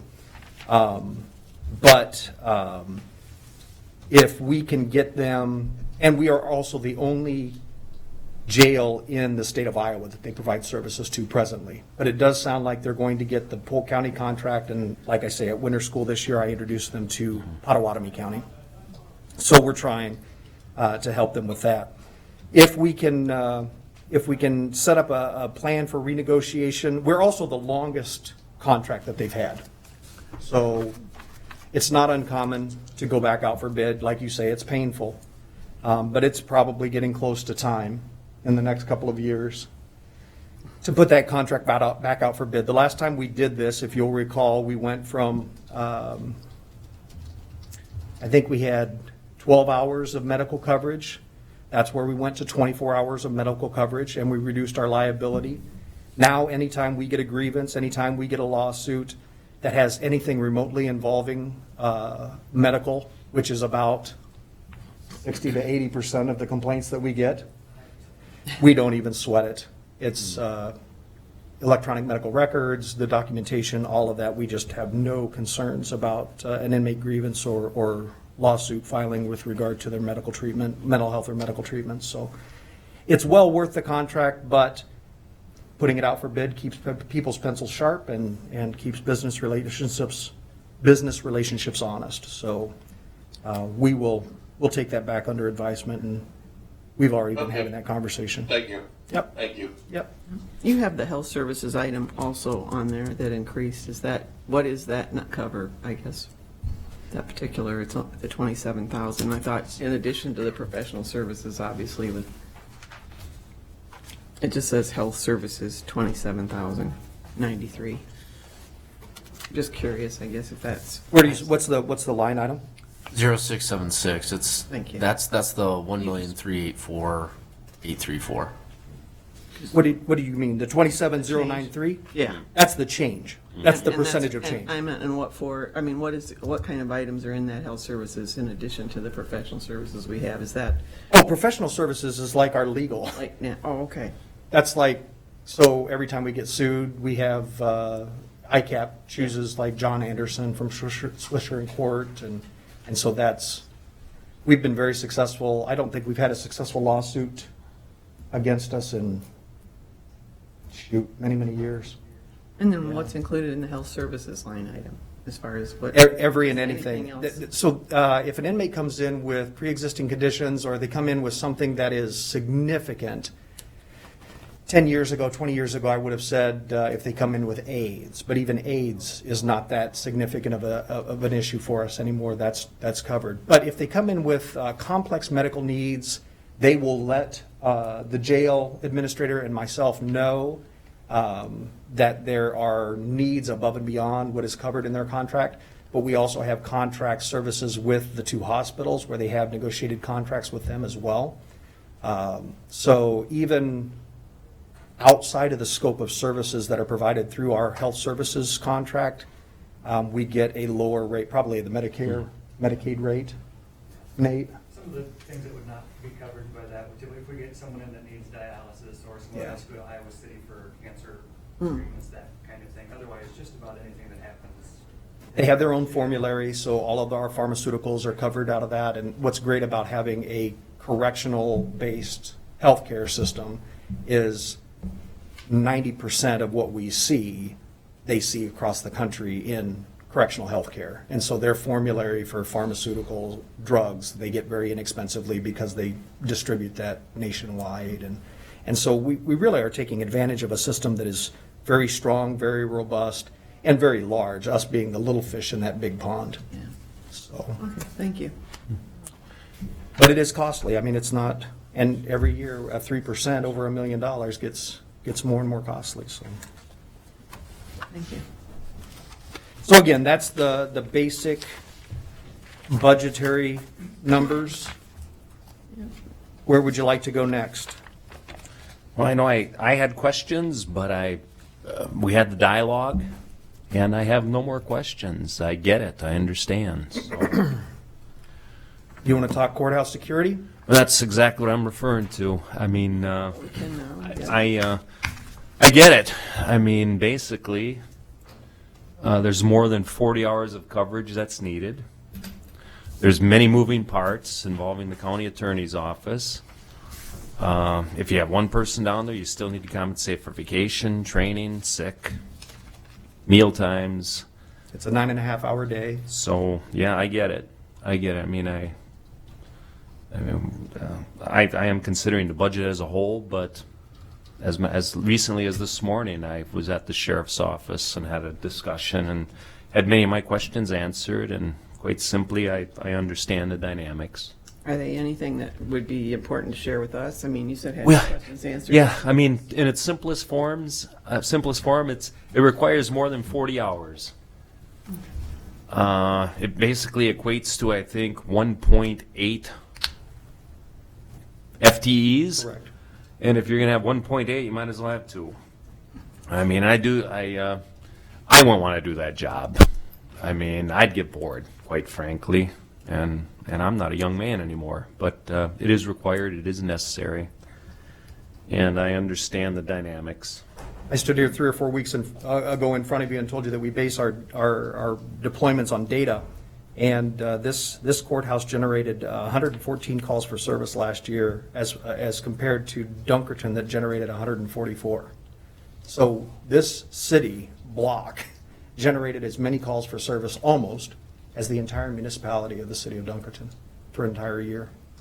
It is helpful to have that information, though. I mean, it is what it just is. From time to time, just for us to be aware of it and be reminded of it, I guess, too. I was going to mention to you, and I didn't reach out, but I was going to say just even earlier this week, there was no incident at all, but I think just the fact that a deputy was in the building and aware of a situation and was just remaining kind of cognizant of what was going on and in the hallway and just his presence being And I there. noted that too. You've had a 30% reduction in calls for service since we implemented this program. No, we can't. So, Like I said. and you're never gonna get to zero because how many warrant holders are arrested out of the courthouse? How many incidents are caused because of domestic violence court or because of, somebody needs to be taken into custody from court or those kinds of things. That's going to happen. But to have a 30% reduction because of officer presence is significant too. Yeah, that was good. Yeah. Any other questions? We do have 2 art program projects that we wanted to run by you, and I brought the 2 program officers that are in charge of those 2 projects, if you want to hear about those. Mark, you want to talk about yours first? Sure. Don't we have a scheduled date, James, on art? Or do you want to talk about ARP later? Oh, yeah. We have it on the 13th, so That's the 13th. it's up to you guys if you want to at least hear about it. And These are, then yeah, these are discuss sheriff it. specific and they are significant, so. Well, if some of us have heard of it and some of us haven't, maybe I wouldn't mind hearing about them Okay. unless somebody's pressed for time. Does that sound okay? Yeah. Okay. It's too cold for any of us to be outside, so. Morning, Board. Mark Herbst. Good morning. So one of the things that I've been working on is an evidence process and facility. We investigate a lot of crime. A lot of that crime we investigate along with the mutual cooperation of the other agencies within the county. We work hand in hand, our investigators do, with Waterloo and Cedar Falls PD. They're the larger agencies. The smaller cities in the county, Dunkerton, Gilbertville, LaPorte City, Hudson, the sheriff's office is much like Big Brother, if I can. They don't have the ability or the capacity or the staffing to have the expertise and training in certain investigations. And that's where we fill in. They also don't have like storage facilities and that type of thing for evidence that must be held or processed in a crime. We envision being able to put a facility out at our Raymond facility that would be a place that we are able to take inside, whether it's winter, spring, or summer, and process it in a climate-controlled building. Some of this evidence isn't small evidence. Oftentimes it's vehicles.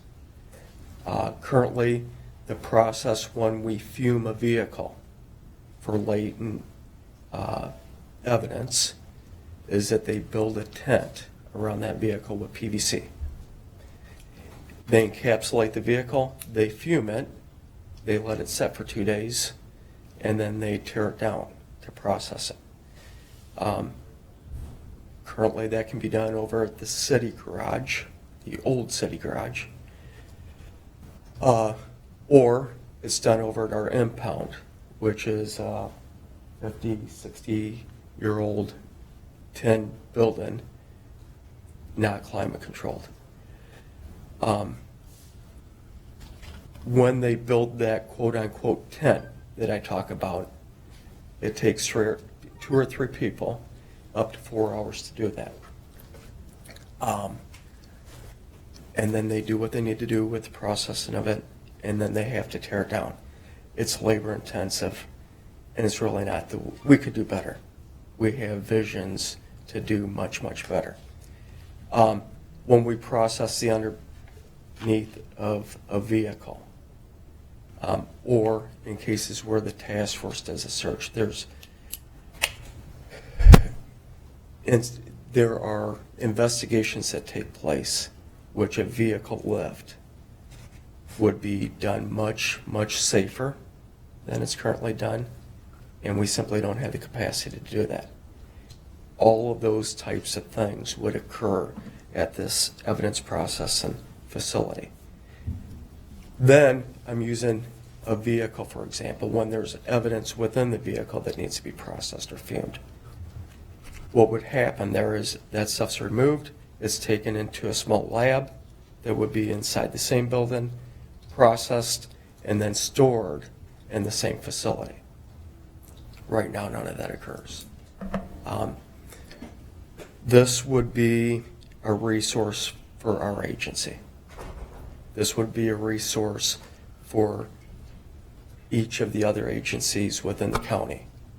And we've reached out to those agencies because one of the important things to add on this is when we're talking of a project this size, if I were you, I'd be concerned about sustainability and staffing of it. And what we're going to do is staff this with what we currently have for trained deputies, along with, I talked about the mutual working relationship and partnership we have with the other agencies. When we do it, oftentimes those other agencies help us with it. Or in the cases with the small agencies, their officer will come along and learn as we do it. We're not going to propose, suggest, or in a future request ask you for more bodies to do this.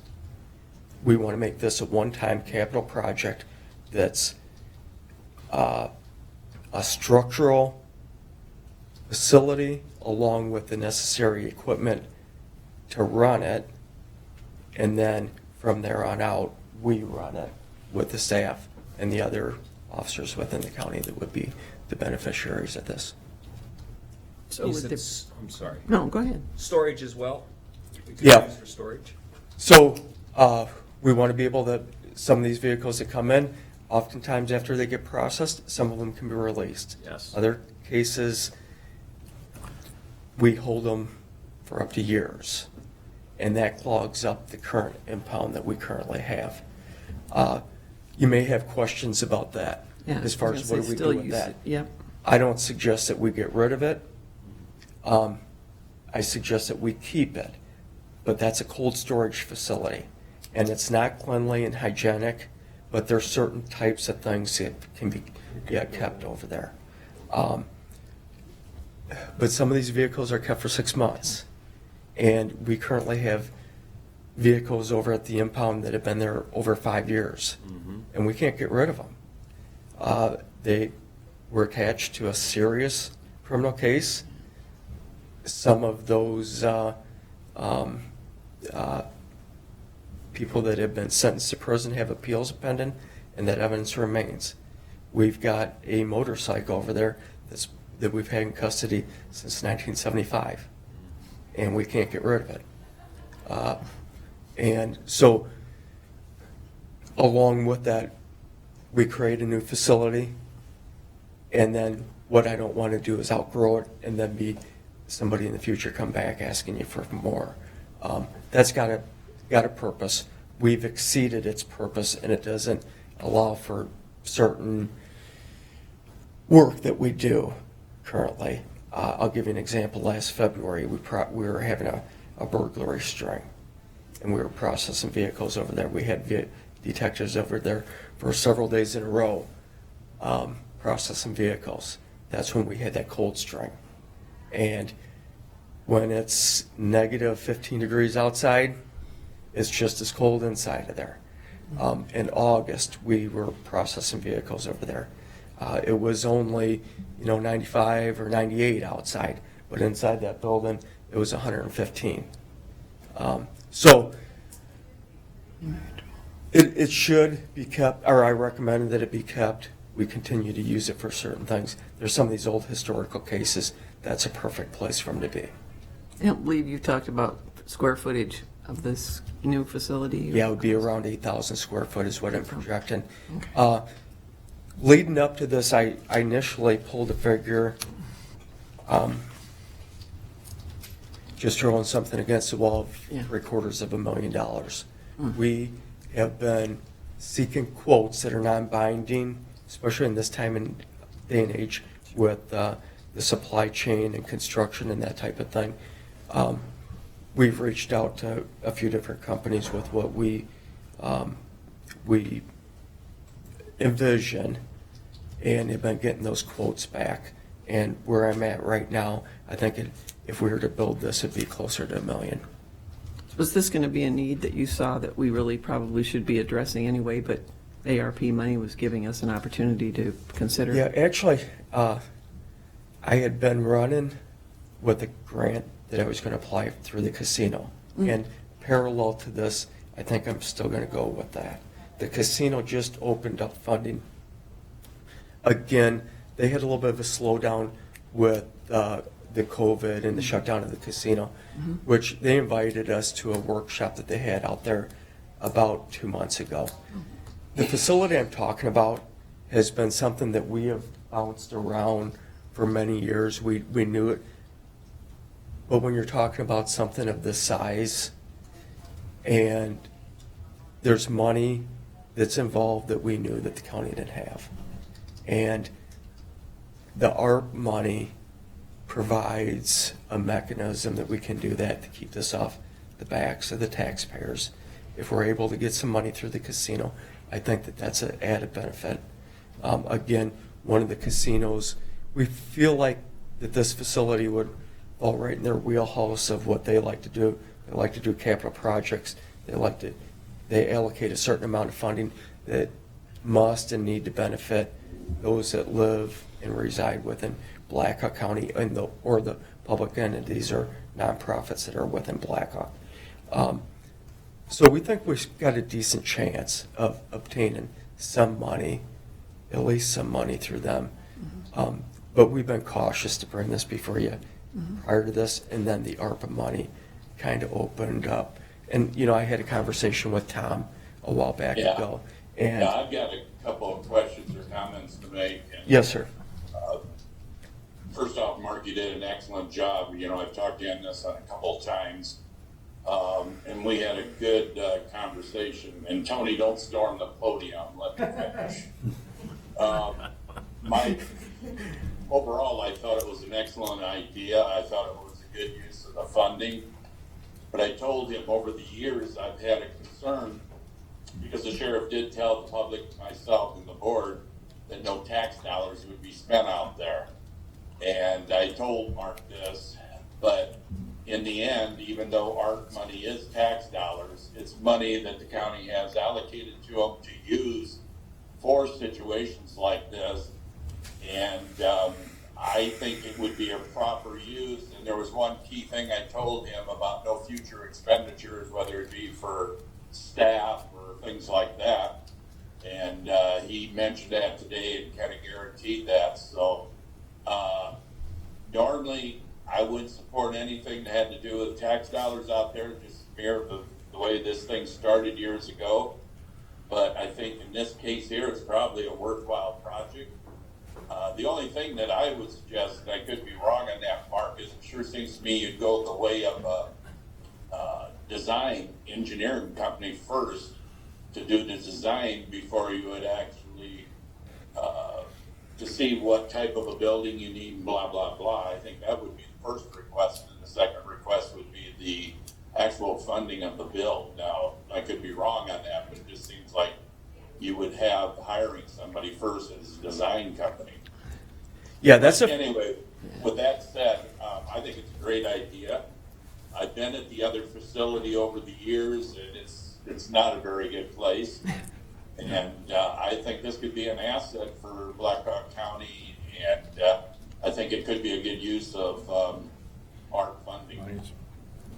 So, Tony, you can jump the podium if you want to. So, Tom, if I can address two things there. The people that we've reached out for the tentative, or just to kind of give us a ballpark of what we will be looking for, are businesses, because you're right, it hasn't been engineered or designed. We have a vision of what we want, but those were businesses that the county's previously done business with, and this was something where they wouldn't be compensated on it unless they were granted that and were awarded the bid. And James, correct me with the ARPA money, it would be, you know, county policies, obviously, that we bid each of these, you know, things out, but ARPA also has those restrictions that it would be bidded. So we haven't contacted a consultant yet. We were just kind of, you know, like when I forecasted $750,000, that was nothing more than, you know, an uneducated guess. And I was a little bit low. What's that? It's the same thing we do with other projects when you have to look at some type of an estimate to where you go forward. Where do you start? Yeah. So, no, I appreciate just having that kind of dollar number, at least on it for now, what you think. So then, if I can address one other thing that we would see is a continuation of cost. You fund the building under ARP money, and then what kind of costs would then cause taxation on the taxpayer in the future? One of the only things that we foresee is the utilities to run it. Now, one of the things that we're currently doing at the range, to fund the utilities that currently happen out there. And Tony, correct me if I'm wrong. That's the ongoing cost of the current facility. What the sheriff has currently done for that is agencies within the county and surrounding the county that choose to come and utilize that facility. What they do, or what we do, is charge a fee of $500 per calendar year for them to use the facility. Now, Waterloo, Cedar Falls, the State Patrol, Motor Vehicle Enforcement, those are all large agencies that the $500 is pretty negligible to them.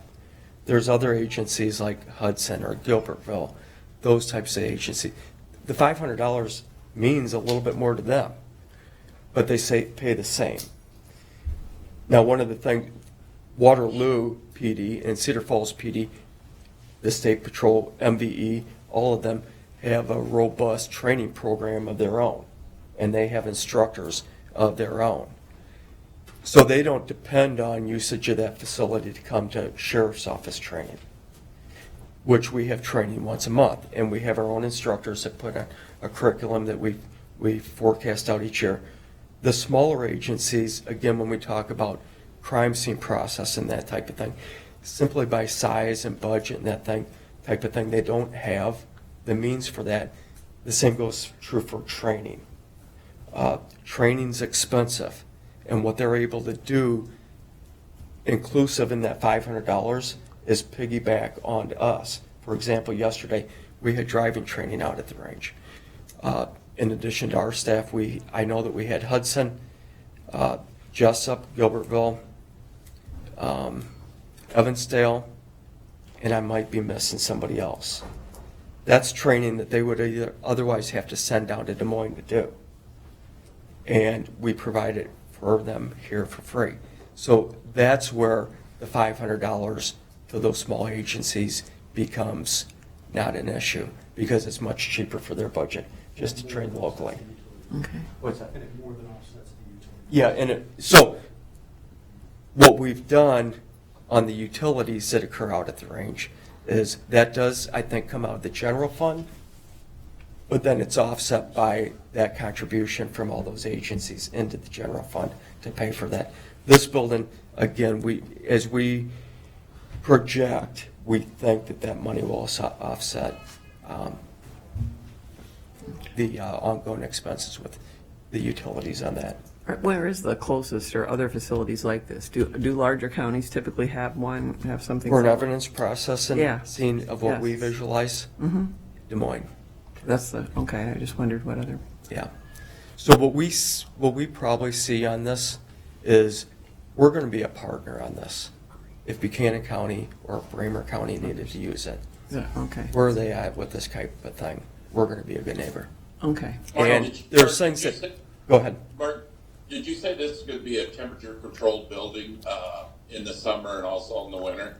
Yeah. So what we want to do is do a geothermal system with the in-floor heat, so that when they're over there working, for example, last February, when they spent, I think it was 3 days they spent at the impound, those detectives came back, and, Tom, I know it was below zero those days.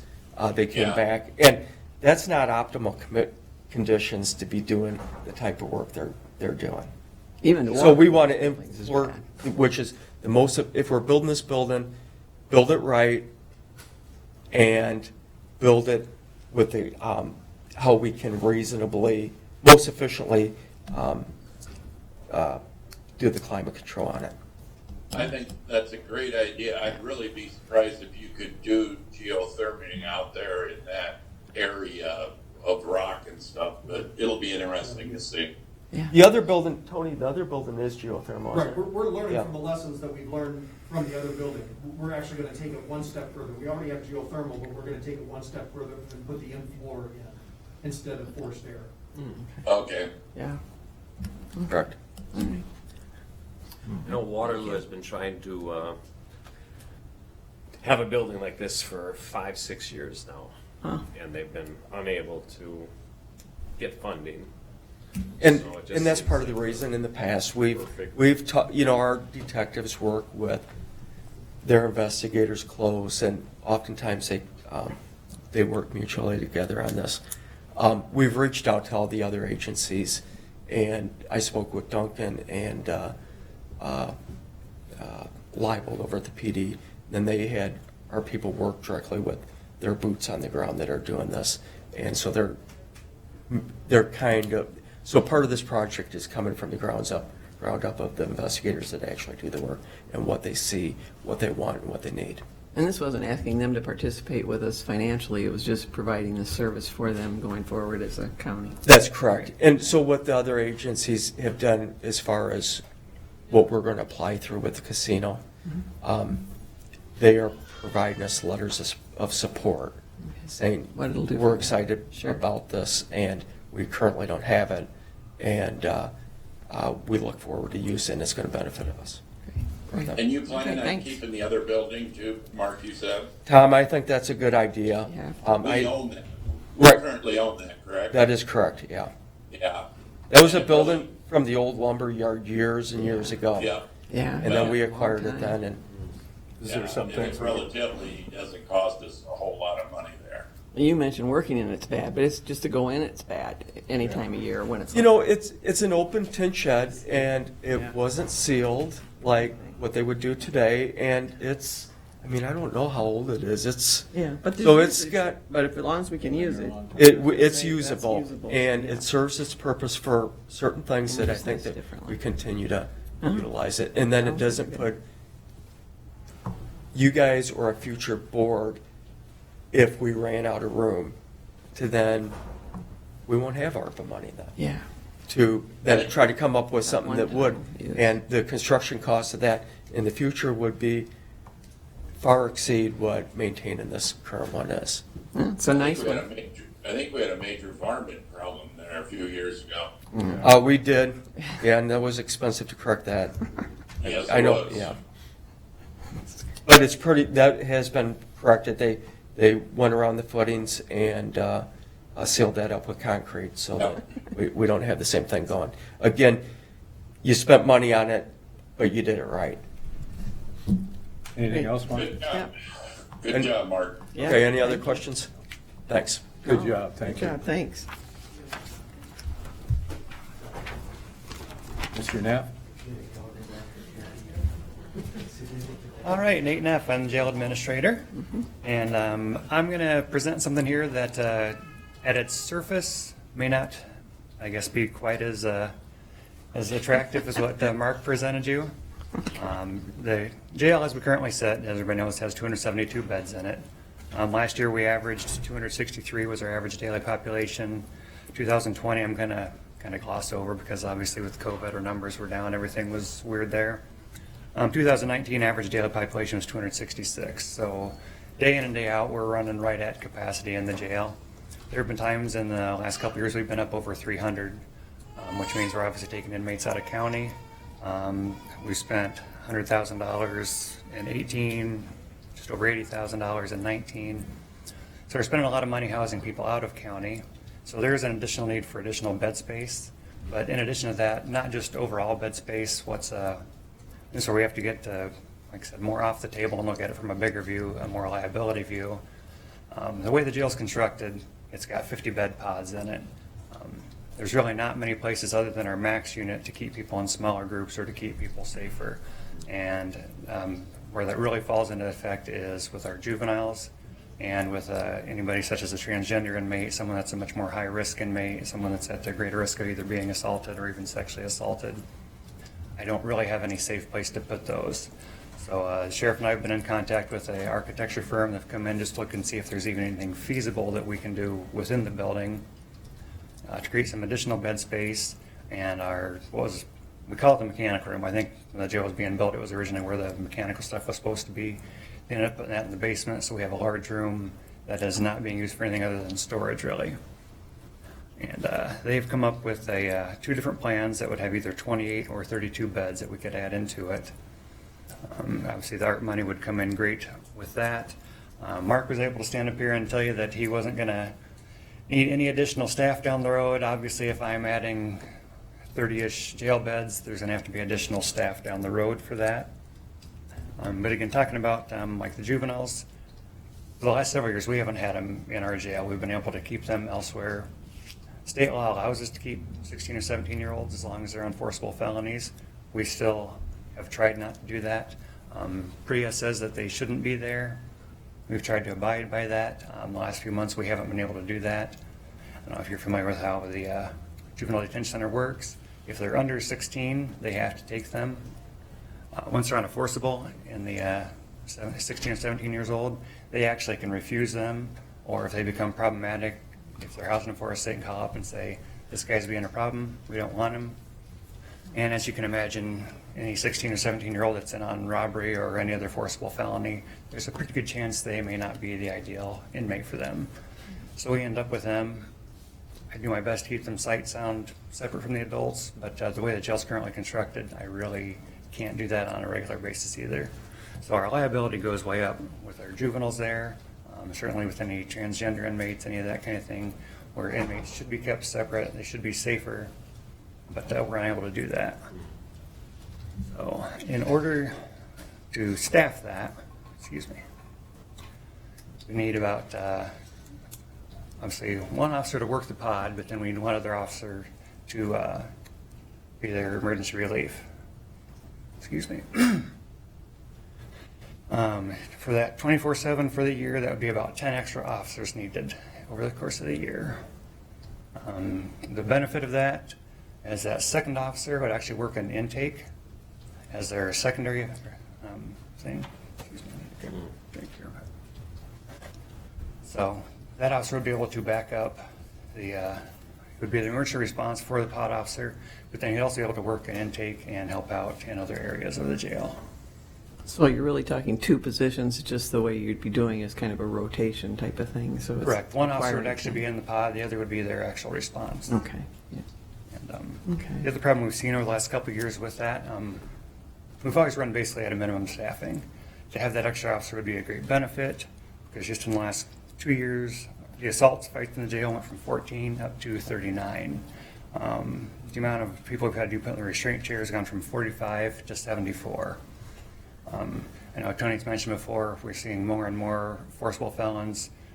The number of people we have in the jail on forcible felonies is going up. They're getting more violent. And unfortunately, that's just on the street we see that. That's inside our facility as well.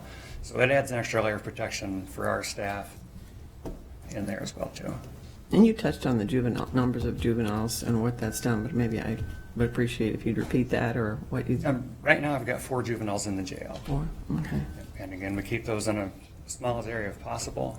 But this unit that we're talking about building, it's actually 2 separate units. We've got a couple different plans for it. One would have 16 and 12, one would have 16 and 16. There's some pros and cons to either. Again, we haven't got into the nuts and bolts. I haven't even picked that apart. We actually just this morning got the additional. Thank you very much. What's the estimated cost on this? I'm sorry, give me 1 second here, Tom. Just a minute. And I understand it's going to be a rough estimate. Yep, and again, we actually just got this morning, and it's real roughly $2.2 to $2.4 million, and that's taken existing space and turning it into the housing, the 2 different housing units. And again, that's on our mechanical floor, which is down the hallway from intake. And this, I don't know how familiar any of you actually are with the building, but I'd be happy to take anybody around and kind of show the areas we're talking about, not only the new area, but in addition to that, the second floor of the existing jail, so you can see how it's all these 50 bed units. But I said I just don't have any place safe to put smaller people that need protected. Sure. Would the 2 new staff, would they be certified officers or would they be civilians? No, we'd definitely be able to roll with the civilian detention officers on that. So that's where the cost would be less than a certified officer, correct? Absolutely. And you got that estimated cost a year increase on this budget? Well, as Sheriff Hattery, that part of that they'll get into is actually breaking down the cost of that more for us. But I mean, we know just a real rough estimate if we're talking roughly $100,000 an employee. So, and that's where I said I fully understand looking at this at the surface level when you're saying, well, if you're spending $100,000 to house somebody out of county, plus the ancillary costs that go with that, so a little bit more than that. Asking for $1 million in staffing, I can see where when you're first looking at that, it doesn't make sense, but once we get into the liability, I mean, if we have a juvenile get their butt kicked up in the jail or something, that's going to cost us significantly. I've actually had a couple juveniles involved in fights. It's been like a 17-year-old versus an 18-year-old, which could happen at any high school in the country. But when we're talking a jail, it's not going to be considered a 17 and an 18-year-old. It's going to be a juvenile and an adult. And that liability honestly scares me to death on something like that. We have keep separates, just that we're unable to do. Just last year, we had a burglary string alone where we had 15 or so, 12, 15, somewhere in there, where we were supposed to try and keep all these people separate. I've got 5 male pods. I can't do it. So we had to kind of weigh, well, we could put these couple together, but then when you get into something like that and they start snitching on each other and this and that, then that just adds to those fights. And like I said, over the last 2 years, we've gone from, 14 to 39 fights in the jail. And I mean, even earlier, we're talking about workers' comp and stuff. Every time one of my staff members has to, either whether it's break up a fight or is personally involved in a fight, we're talking back injuries and anything else that can happen there, and even more workman's comp there. So you're talking, like I said, the overhead view, the liability, and with the potential for catastrophe, really, is where we're coming in asking for this. And one thing too, if it's not filled up with our own staff or with our own inmates, there is always the ability to house inmates from other counties and potentially some revenue there. Obviously, we're not looking to build this with the intention of revenue. No, but However, a few months ago, we toured a jail just outside of the Twin Cities, and it's almost the spitting image of Blackhawk County with size-wise, population-wide. And they actually built, I think it was a 700 or 800 bed facility just with the intention of bringing in federal inmates. Sure. So some places are that far forward thinking. Obviously, we're not looking to do that, but just something to consider, that the potential for some revenue is in there. Our housing costs, I mentioned, it's not uncommon for us to spend $100,000. We've been paying $50 a day per inmate for as long as I can remember. I'm honestly amazed that places haven't increased that cost on us, because obviously, our costs go up every year. yeah. I think it's a great idea, other than the staff part. And I knew we'd have to do that. I always had trouble spending ARC money and then increasing the tax dollars down the road. You'll probably fill it up. I mean, when they built that jail years ago, anybody that lived in Blackhawk County, we were going to make money off that jail, housing other people. Well, my first couple of years there, we had over 100 Polk County inmates in there, and it took money in hand over fist, but obviously We filled it up real quick, and now we got them all over the state. So you'll probably, Blackhawk County will be filling that facility up also. So do you have an engineering firm already? Like I said, we've talked to Shive Hattery, their architecture firm out of Des Moines, and their specialty actually is they work